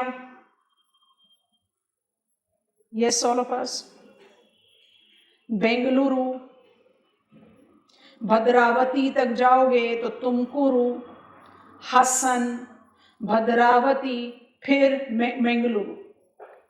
तो तुमकुरु, हसन किस चीज की याद दिला रहे हैं, सिल्क टेक्सटाइल। भद्रावती क्या है, iron steel plant. Have you got it? हमने तो ये शेप बना ही दिया था ना आपके लिए। चेन्नई, बैंगलोर और बैंगलोर स्ट्रेट लाइन पर आते हैं, मैप मार्किंग का भी ट्रिक है ये। आप क्योंकि आप बेंगलुरु से सीधा मंगलुरु नहीं जा रहे हो, अगर सीधा मंगलुरु जाओगे तो हसन से ही चले जाना पड़ेगा। आप भद्रावती को ऐड कर रहे हैं, तो तुमकुरू भी ऐड हो जाता है। अब आप खुद से सोचो कि इस इंडस्ट्री, सबसे बड़ा इंडस्ट्रियल रीजन हो गया, मार्क करो इसको। आपने बेंगलुरु से अपने आर्क को भद्रावती ले जाना है, भद्रावती से टच करो बेंगलुरु, फिर सीधे चले जाओ एन्नोर। आ रही है बात समझ में? और एन्नोर से आपको जो जो टाउन्स मार्क करने के लिए बताया उन सबको मार्क करते हुए पहुंच जाओ मदुरई, और मदुरई से ऐसा ट्रायंगल का आर्क लो कि केरला को टच नहीं करना है और बेंगलुरु पहुंच जाना है। उल्टा डिस्टॉर्टेड ट्रायंगल तैयार हो गया। Is that comfortable? आपके सामने खुद ही है सबसे बड़ा इंडस्ट्रियल। कौन सी इंडस्ट्रीज यहां पर मिलेंगी? लगभग सभी। चेन्नई में आपने क्या क्या चीजें पढ़ी है बताएं? CPCL refinery, Nagapattinam, yes no? Bangalore, Mysore, Tumakuru, Hassan, sericulture, Ennore, Chennai, Bengaluru, mega port towns. Chittoor में स्मेल्टिंग है, Salem steel authority of India limited का है, कोयम्बटूर, तिरुपुर, कंचीपुरम टेक्सटाइल हब्स हैं, Dindigul, Madurai are locations that are, Tiruchirappalli are locations that are associated with agro based industry, textile apply करो, silk apply करो। कौन सा silk का GI टैग है तमिलनाडु में? कांजीवरम। और silk that is having its tag in Karnataka is Mysore silk. Tamil Nadu is counted among the top 3 cotton textile producer. Karnataka, accounting for more than 50% of silk product, is silk state of our country. Metallurgical industry भी है, refineries भी है, petrochemical thus, cement production, agro based, you keep on counting. Benefit क्या है? Rich agrarian hinterland, 3 ports का hinterland, large southern Indian market, southern Indian resource base, and definitely Karnataka और Tamil Nadu high industrial growth states हैं हमारी country के। अब यहीं पर आपको चाहिए तो आप फिजिकल में आपका सपोर्ट लेंगे। हमने आपको कहा केरला में मत एंटर करना अपने रफ ट्रायंगल बाउंड्री पर, क्योंकि वो सदर्न हिल्स को डिमार्केट करता है। आप वहां से सीधे साउथ वेस्टर्न केरला में पहुंचो। केरला और उत्तर प्रदेश में as per 2011 census 7 each mega towns हैं। Kerala is demographically most advance state of our country. वो इकोनॉमिकली उस लेवल पर नहीं मैच करता जैसा तमिलनाडु है, but demographically it is much more advance. ठीक है, अब आपको इसमें पकड़ना क्या है? आप पहुंचो Vembanad lagoon lake without any instruction, उसके नदन टिप पर पहुंच जाओ, कोच्चि आ गया, हेड ऑन मेनलैंड एर्नाकुलम आ गया, सदर्न टिप ऑफ वेम्बनाद में कोटायम आ गया, यस नो? उसके बाद आप वापस कोस्ट ऑफ लक्षद्वीप सी आ जाओगे तो अलापुजा आ गया, और अस्तमुदी कयाल के हेड पर कोलम आ गया। ये लिंक किस वजह से है? हमारा पहला artificial waterway of the country, जिसको बोलते हैं वेस्ट कोस्ट कनाल, क्योंकि इससे पहले के जो तो नेशनल वाटरवे थे वो तो नेचुरल नेविगेबल है, भागीरथी, हुगली या ब्रह्मपुत्र, वो तो नेचुरल नेविगेबल ट्रैक था। ये पहला आर्टिफिशियल वाटरवे। तो आप याद करो कि केरला की सारी रिवर, चाइना का यूनोहो कनाल, और कनाल को आपने कैसे लिंक किया था? रिवर के परपेंडिकुलर। केरला की सारी रिवर्स कैसी हैं? आपको कुछ कुछ रिवर के नाम बताएं, बैपोर, पेरियार, पंबेयार, सब के सब तो ऐसे ही फ्लो कर रही हैं। आपने कनाल बनाया है जो कनेक्ट कर रहा है वेम्बनाद को कोलम से, perpendicular to the flow of the streams. Artificial water.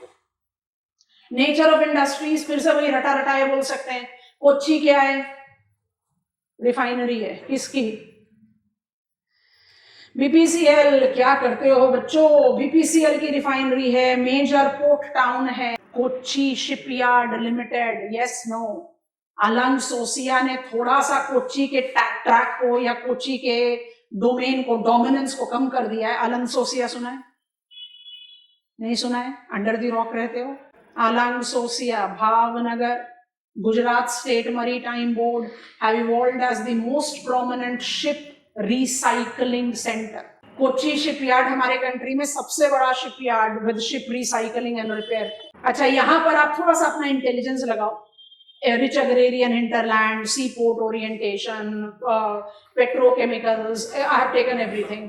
आपको कौन सा एक स्पेसिफिक इंडस्ट्री यहाँ पर लिखा जा सकता है? ट्रेडिशनल प्लांटेशन प्रोसेसिंग, स्पाइसेस आएगा, रबर आएगा, आर यू गेटिंग इट? वो इंपॉर्टेंट है। कोकोनट कॉयर बेस्ड इंडस्ट्री, ये काफी मेगा इंडस्ट्रियल कॉम्प्लेक्स है, बट आप इसको सदर्न इंडियन कॉम्प्लेक्स के साथ मैच नहीं कर सकते, वो बीच में सदर्न हिल्स है, तो आप उस पॉइंट को इग्नोर आउट नहीं कर सकते। अच्छा, हम पहुंच रहे हैं नदर्न इंडियन में, पहुंच जाओ मैप ऑफ, पहले पहुंचो मैप ऑफ नदर्न इंडिया।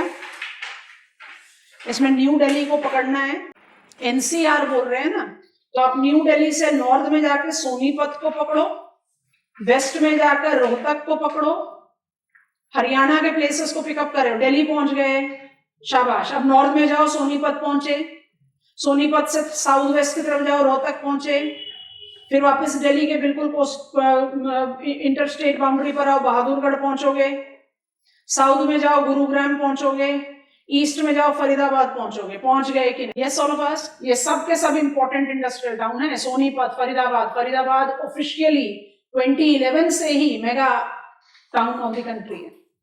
और उसके बाद जब आप गुरुग्राम को कह रहे हो, 2011 में तो गुरुग्राम को मिलियन प्लस टाउन नहीं बोलते थे, बट फॉर श्योर अब वो मिलियन प्लस।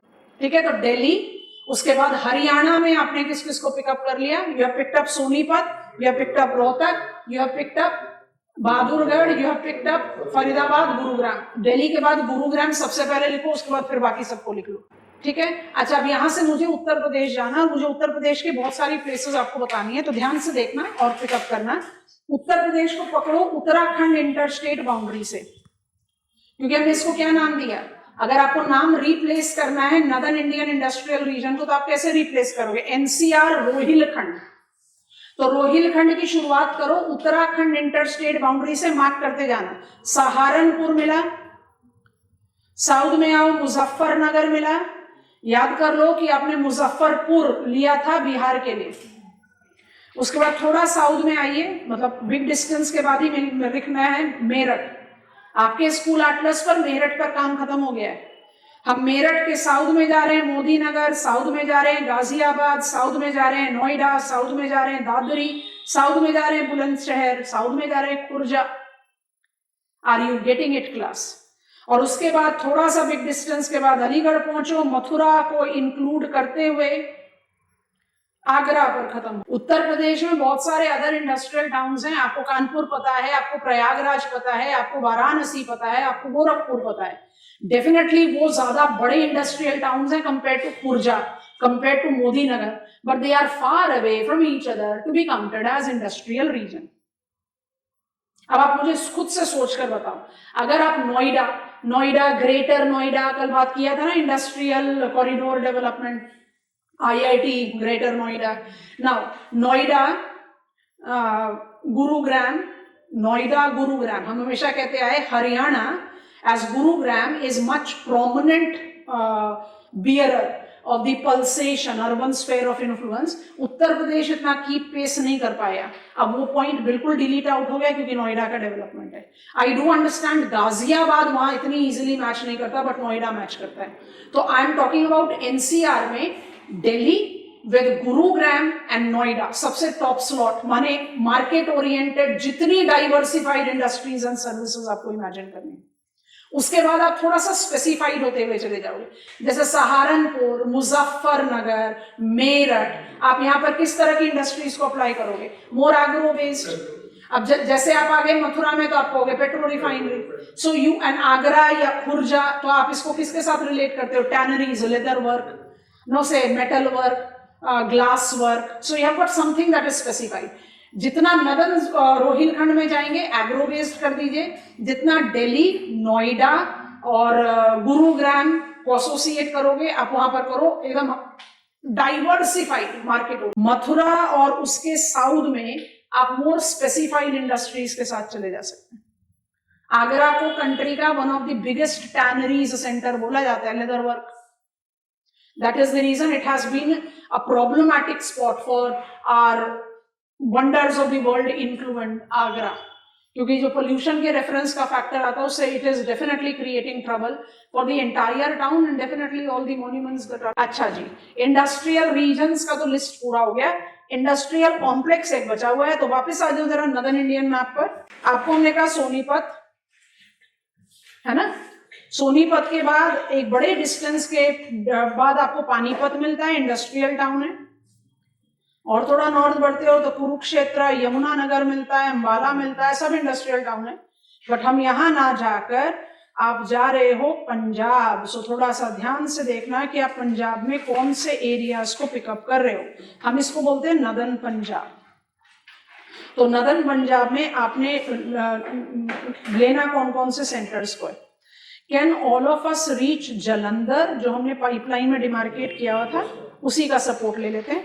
जलंधर के रोम अराउंड करो। Jalandhar 1 step east is Nangal, Jalandhar 1 step west is Kapurthala, Jalandhar 1 step south is Phagwara, दिख रहा है। और जलंधर के बाद थोड़ा सा साउथ में डिस्टेंस ट्रैवल करोगे तो लुधियाना एंड ईस्ट रूपनगर।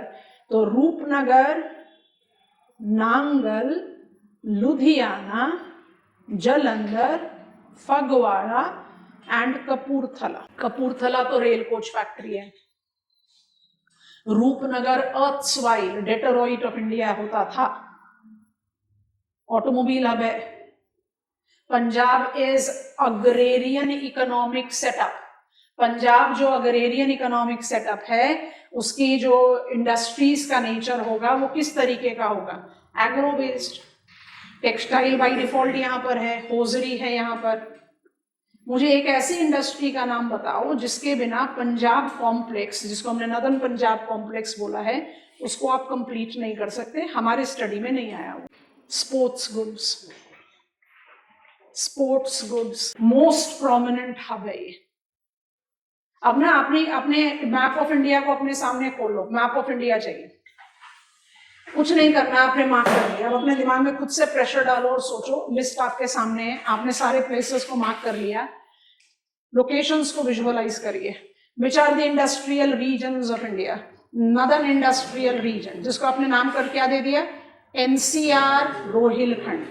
उसके आउट ग्रोथ में आप नदर्न पंजाब को ऐड कर लो, ठीक है। उसके बाद आप पहुंचो अहमदाबाद वडोदरा, जो अहमदाबाद वडोदरा नहीं है, कलोल वालसद है।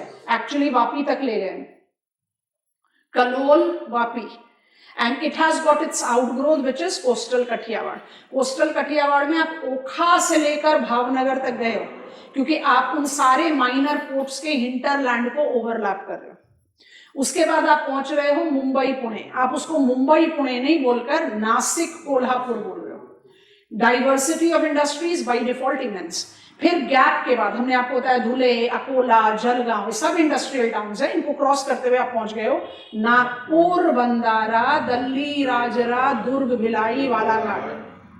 Central Indian industrial complex. Nature of industries interestingly यहाँ पर पूरे रेंज में, माने आप इसको मेटलर्जिकल हब भी बोल सकते हो, फ्रूट्स प्रोसेसिंग भी बोल सकते हो, टेक्सटाइल भी बोल सकते हो, and you can also refer it as the sector that is related to chemical, cement, by product के रेफरेंस में।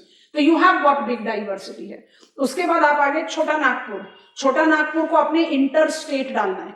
वेस्ट बंगाल में आपने आसनसोल, दुर्गापुर पर काम खत्म किया। ओडिशा में आपने किशनगढ़, बादाम पहाड़, राउरकेला पर काम खत्म किया। सबसे largest number of industrial town आपको मिल रहे हैं झारखंड में। तो झारखंड में आपने कोल माइनिंग, माने मेरा basic function as Dhanbad mega town, तब लगातार एग्जाम्पल देते आए थे इस माइनिंग। तो हम कौन से type of town, functional classification, हेरिसुलमान हो जाए, स्पेशलाइज्ड। मेरी एक ही एक्टिविटी जानी जाती है मेजर, पर जमशेदपुर के लिए आप वन नहीं डाल सकते। Sindri specialised, Ghatshila specialised, so you can take that list. So it is core sector industries. इसके पास बड़ा लिमिटिंग फैक्टर है, पोर्ट ओरिएंटेशन है नहीं, रिच अग्रेरियन इंटरलैंड है नहीं, फेवरेबल कंडीशंस नहीं है, but of course early start का बेनिफिट है। हुगली, हुगली को कैसे याद रखना है, जैसे ही दामोदर कन्फ्लुएंस करे उसके साउथ में। तो जो आपका पूरा बेल्ट है जिसमें major node by default south से ही आ रहे हैं, हल्दिया, हावड़ा, कोलकाता, अलीपुर, फिर छोटे छोटे टाउन्स जिसको हम लार्जली जूट टेक्सटाइल के कंटेक्स्ट में पढ़ा, चुनचुरा, बजबज, रिश्ता एक्सेट्रा। तो ये इंडस्ट्रियल कॉम्प्लेक्स जो है छोटा सा है, इसको हमें कॉम्प्लेक्स कह देना चाहिए, पर अभी तक हम इसको इंडस्ट्रियल रीजन बोलते हैं। उसके बाद हमने इंडस्ट्रियल कॉम्प्लेक्स पिकअप किया उत्कल। उत्कल को कैसे जज करने के लिए कहा, भमरा से परादीप, और थोड़ा सा ट्विस्ट लेते हुए आपको किसको इंक्लूड करना है, Jajpur, Angul, Talcher, and then you include Bhubaneswar, Cuttack. Southern Indian industrial complex सबसे बड़ा है। सदर्न इंडियन इंडस्ट्रियल कॉम्प्लेक्स को आप नाम दे सकते हो, पर वो मिसलीडिंग होता है, इसलिए हमने वो नाम नहीं लिखा है आपको। अगर हम आपको नाम बोले चेन्नई, एन्नोर, बेंगलुरु, मदुरई, तो आप क्या करोगे, एक स्ट्रेट ट्राइंगल का बेस क्रिएट कर दोगे, कौन कौन से सेंटर छूट जाएंगे, भद्रावती छूट जाएगा, तुमकुरू छूट जाएगा, तो काम गड़बड़ हो गया। तो इसलिए वैसा नाम ना देकर हमने क्या बोल दिया, सदर्न इंडियन। इसको आप सबसे बड़ा इंडस्ट्रियल रीजन और बिग डाइवर्सिफाइड इसलिए ही बोल रहे हैं, साइज वाइज तो बड़ा ही है। It is incorporating 2 of the big industrial states of our country, और 3 मेजर पोर्ट्स का इंटरलैंड है। कोस्टल कठियावाड़ में माइनर पोर्ट्स थे, यहाँ पर मेजर पोर्ट्स हैं। And we have got market of south India and south India का रिसोर्स बेस। वहीं पर सदर्न हिल्स को क्रॉस करके ही हमारे पास आता है मालाबार। वेम्बनाड बोलने से वो मिसलीडिंग हो जाएगा, छोटा सा रह जाएगा। जब हमने कह दिया मालाबार, तो आप वेम्बनाड के बाद कोलम तक जा रहे हो, क्योंकि आप वेस्ट कोस्ट कनाल का रेफरेंस ले रहे हो। तो कौन कौन से मेजर टाउन्स हो गए, Kollam, Kottayam, Alappuzha, Kochi, Ernakulam. I think this is done. आ जाइए टूरिज्म, इको टूरिज्म, फिर चलेंगे ट्रेड ट्रांसपोर्ट पर। अच्छा ये बता दो, इंडिया में सर्विस सेक्टर में क्या क्या इंक्लूड होता है। सिलेबस में इंडस्ट्रीज के लिखा हुआ है, तो हम डेफिनेटली यहीं पर ही पढ़ रहे हैं, क्योंकि नेक्स्ट लेग में भी तो पढ़ना ही है, तो यहीं पर ही हमने लिख लिया था अपने स्टडी प्लान में, तो ऐड कर लेते हैं। इंडस्ट्रीज आपको बता दिया। When I read industries in Indian context, I take into reference mining, electricity, manufacturing and construction.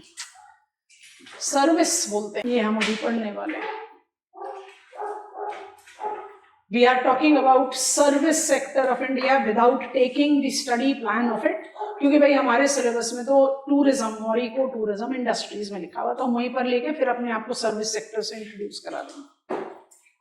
So hospitality under the domain of ministry of tourism, some major overlap comes up with ministry of culture.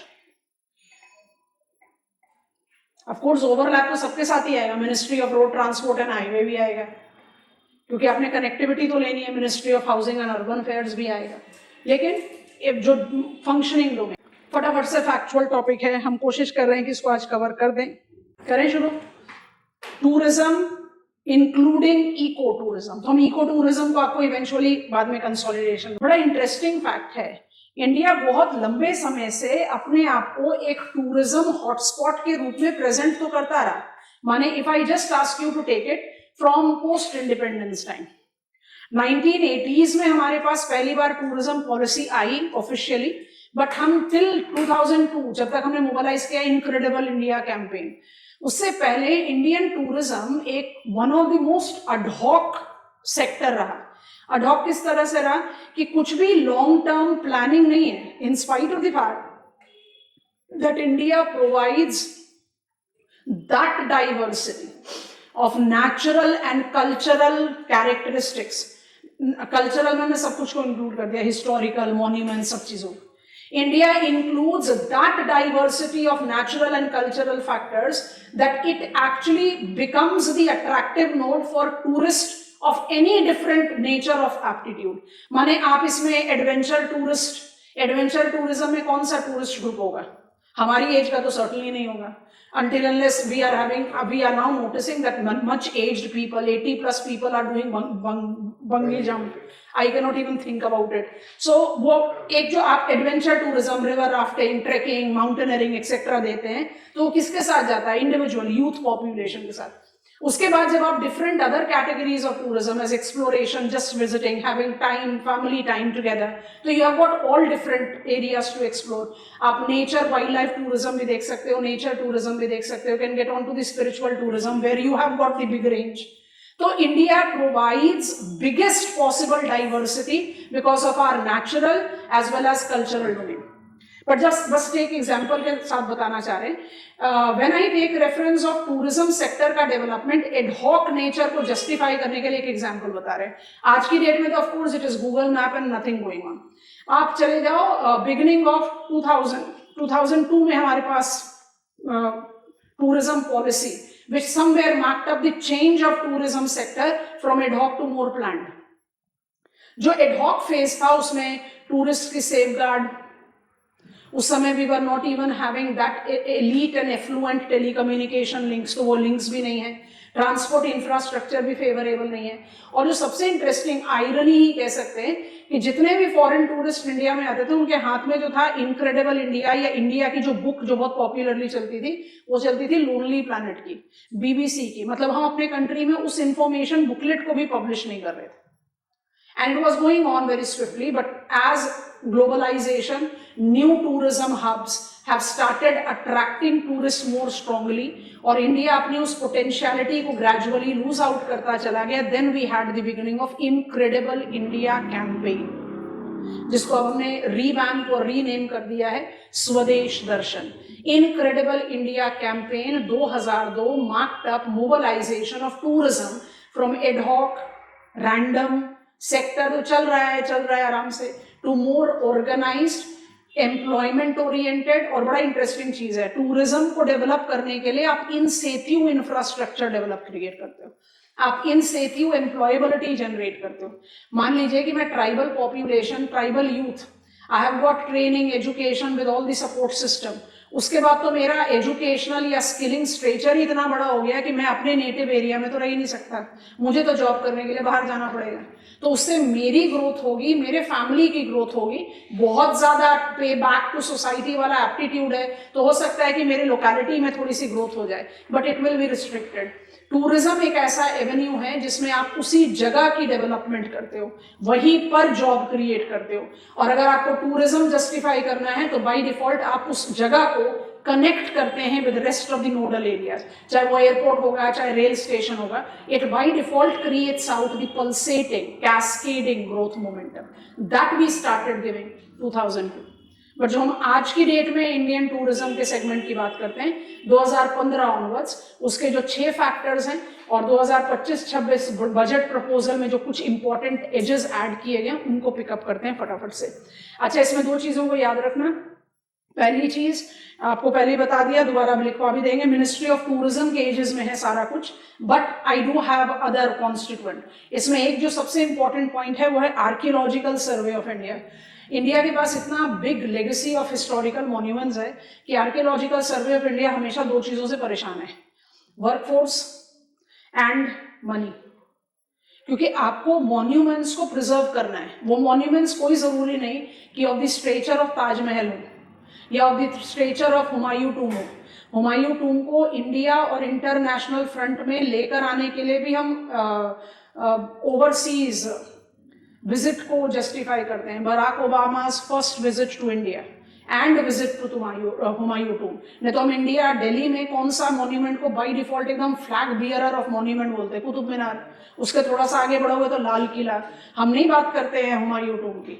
So point that I am trying to make here is कि हमने अपने country के legacy को मानो से sustain करने के लिए, प्रिजर्व करने के लिए आर्कियोलॉजिकल सर्वे ऑफ इंडिया का तो गठन किया।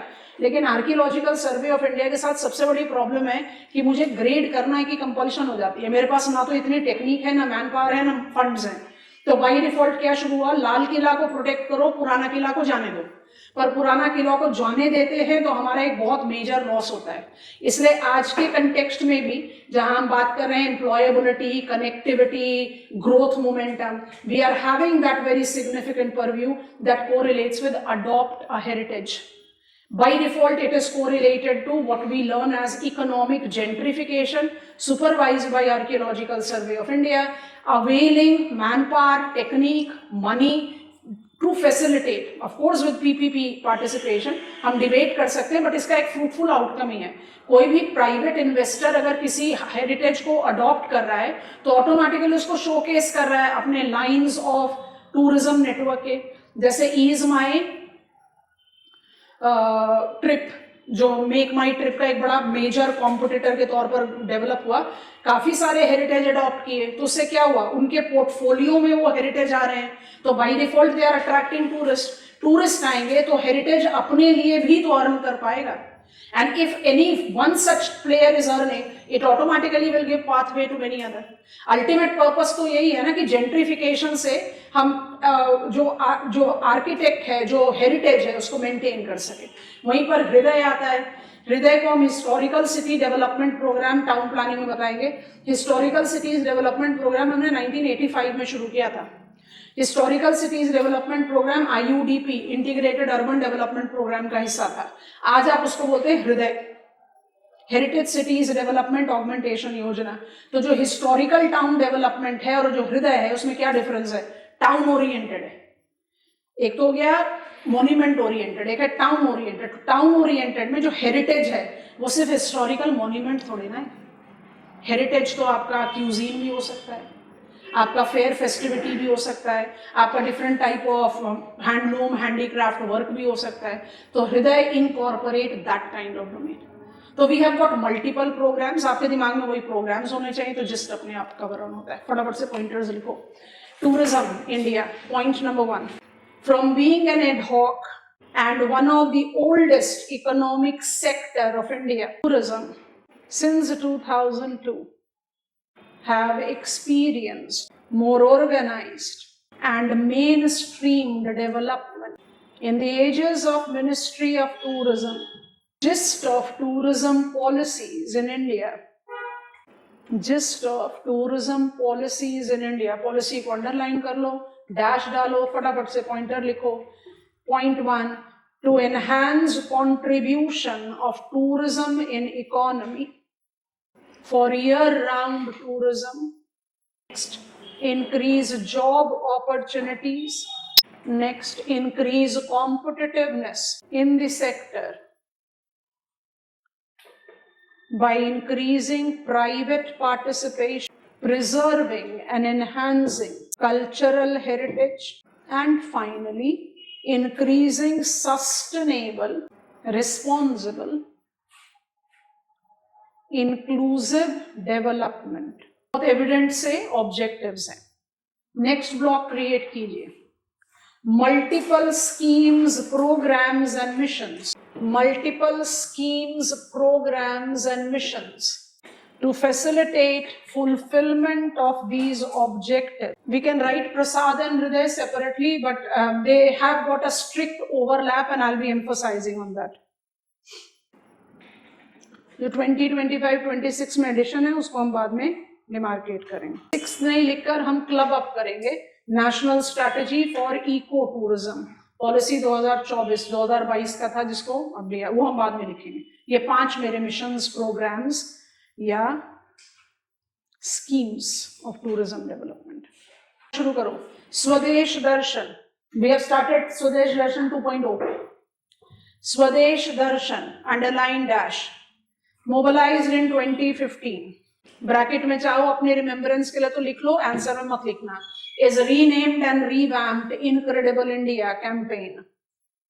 Next, involves 15 circuits development that can be रफली कैटेगराइज्ड. ओवरलैप है, हम रफली कर रहे हैं ताकि हमारा काम आसान हो. 15 सर्किट्स दैट कैन बी रफली कैटेगराइज्ड इनटू कल्चरल. कॉलम बना लो कल्चरल और उसके पैरेलल कॉलम बना लो geographical categories.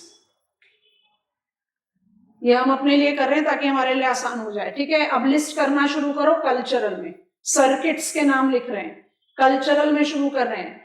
It's Buddhist circuit, heritage circuit, spiritual circuit, Krishna circuit, Rama circuit, तीर्थंकर सर्किट एंड सूफी सर्किट. अब आप ऐसे सोचो, बुद्धिस्ट सर्किट में बोध गया तो इंक्लूड होगा. बोध गया एक इंडियन हेरिटेज है तो हेरिटेज के कंपोनेंट में भी आ गया. And it has got spirituality related तो स्पिरिचुअलिटी में भी आ गया. तो ओवरलैप है बट सर्किट के नाम मेरे पास होने चाहिए. तो ये 7 हो गए मेरे कल्चरल में.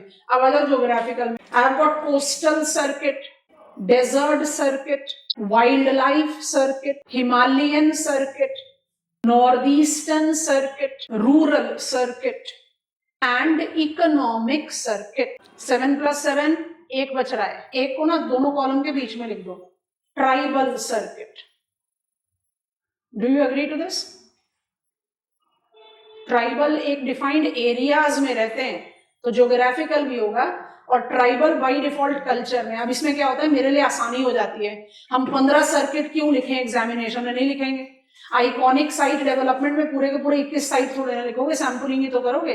15 सर्किट में आप कुछ सैम्पलिंग कर सकते हो, दीज आर इकोनॉमिक। अच्छा, इनक्रेडिबल इंडिया से क्यों किया, क्योंकि इनक्रेडिबल इंडिया में ही तो शुरू हुआ था, north east, heart of India Madhya Pradesh, coast and beach tourism, wild life tourism, rural tourism, तो हमने वो टूरिज्म नाम को सर्किट्स बना दिया। सर्किट्स में क्या, रीनेम नहीं है, रिवाम्प्ड भी है।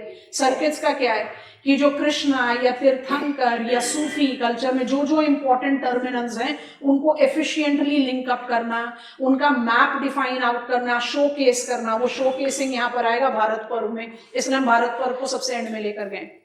ये सारे कंपोनेंट एक दूसरे से ओवरलैप करते हैं, लेकिन जब आप आंसर लिखोगे तो मिक्स नहीं कर सकते, अलग अलग ही लिखना पड़ेगा। और टूरिज्म के लिए हमेशा दिमाग में रखना, tourism development is equal to incentive development. ये सबसे अच्छा मोड होता है डिसेंट्रलाइज डेवलपमेंट का, क्योंकि आपको उस जगह की जो भी हेरिटेज है, जो भी नेचुरल डोमेन है, उसी को मेंटेन करना पड़ेगा। और टूरिज्म को मोबिलाइज करना है तो उसको कनेक्ट करना पड़ेगा। आप जॉब भी वहीं क्रिएट कर रहे हो तो वर्क फोर्स वहीं रहेगा, so that area will grow. That is how it is. So Swadesh Darshan has got 15 circuit, full stop, down. आ जाओ पार्ट 2 बिट सेकंड में, adopt a heritage campaign.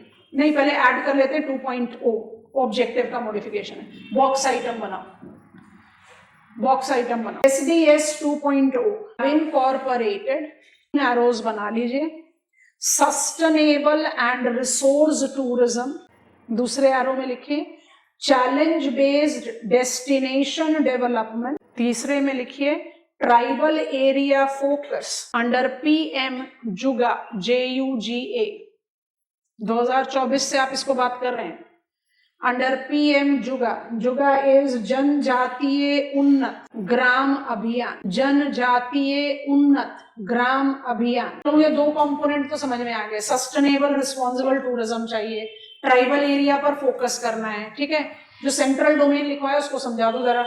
Challenge based destination development, क्या समझ में आ रहा है जल्दी। Challenge based destination development, customization.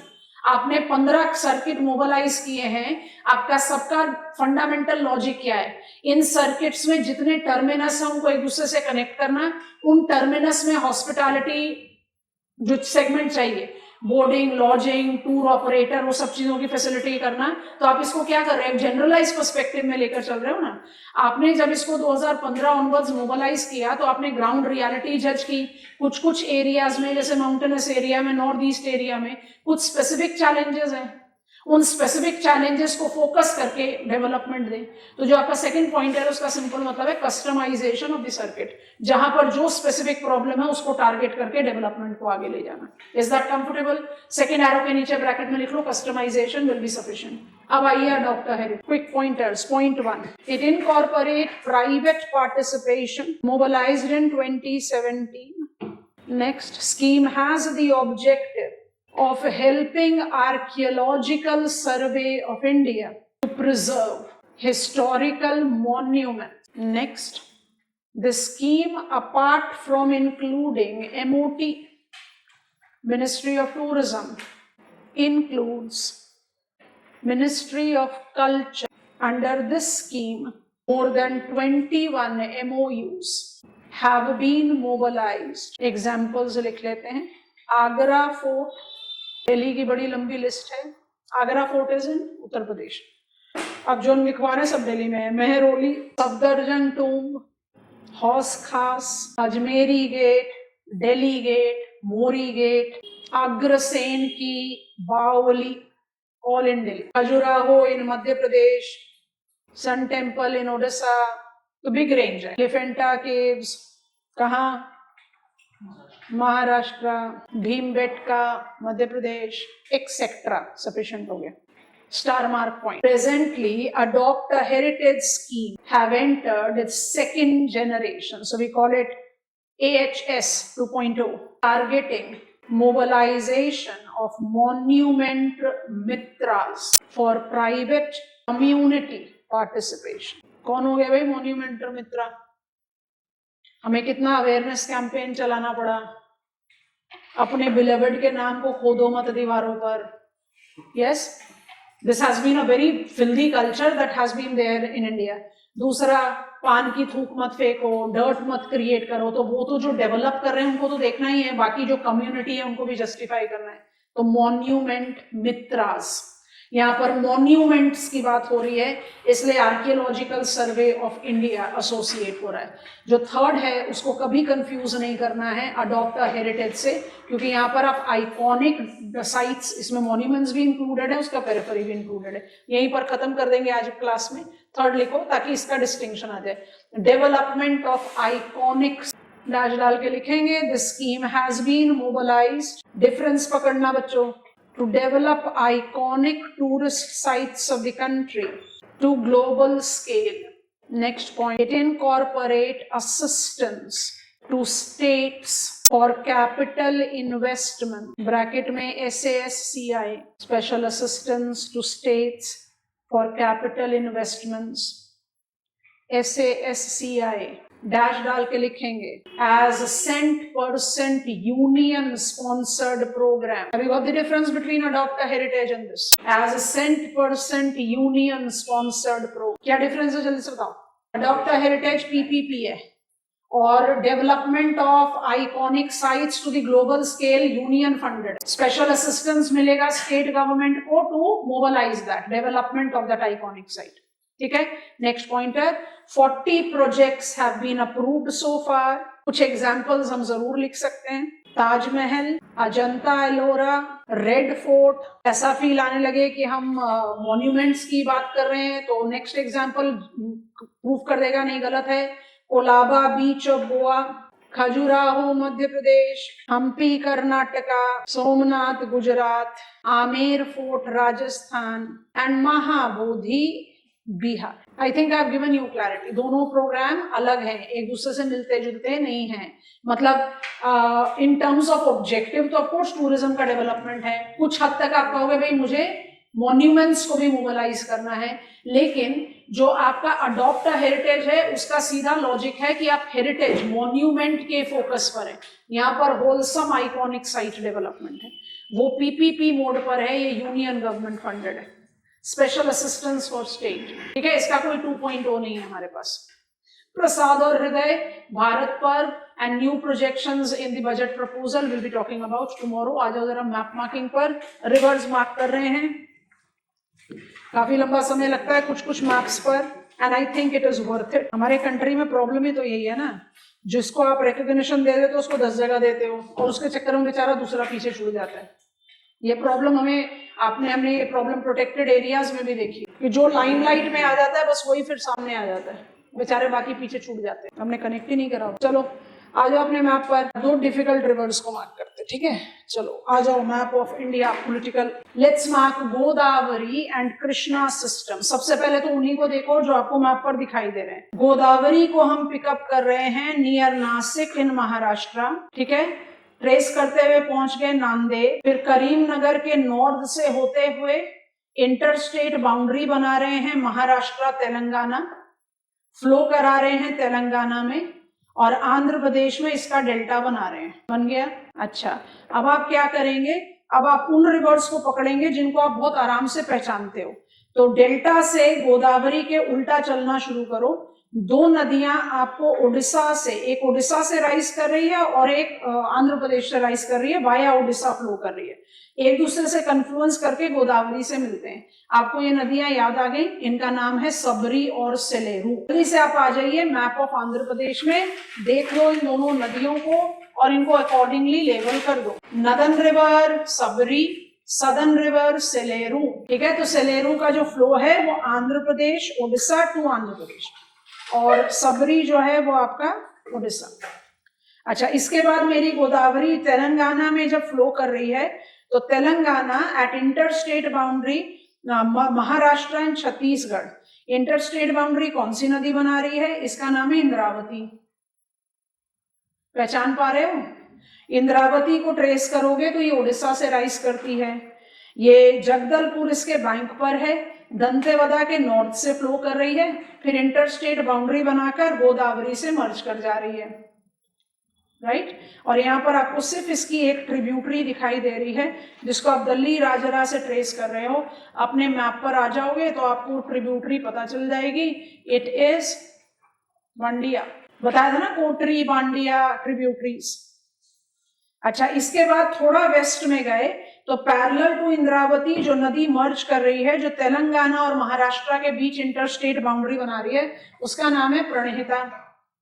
Pranhita को trace करोगे तो प्रणहिता है वेनगंगा वर्धा पेनगंगा का कन्फ्लुएंस। पहले वर्धा को पकड़ो, वर्धा महाराष्ट्र से राइज कर महाराष्ट्र में ही पेनगंगा से मिल जाती है। पेनगंगा महाराष्ट्र में राइज करके तेलंगाना महाराष्ट्र इंटरस्टेट बाउंड्री को थोड़ा सा बनाकर उसके बाद मर्ज करती है वेनगंगा से, ठीक है।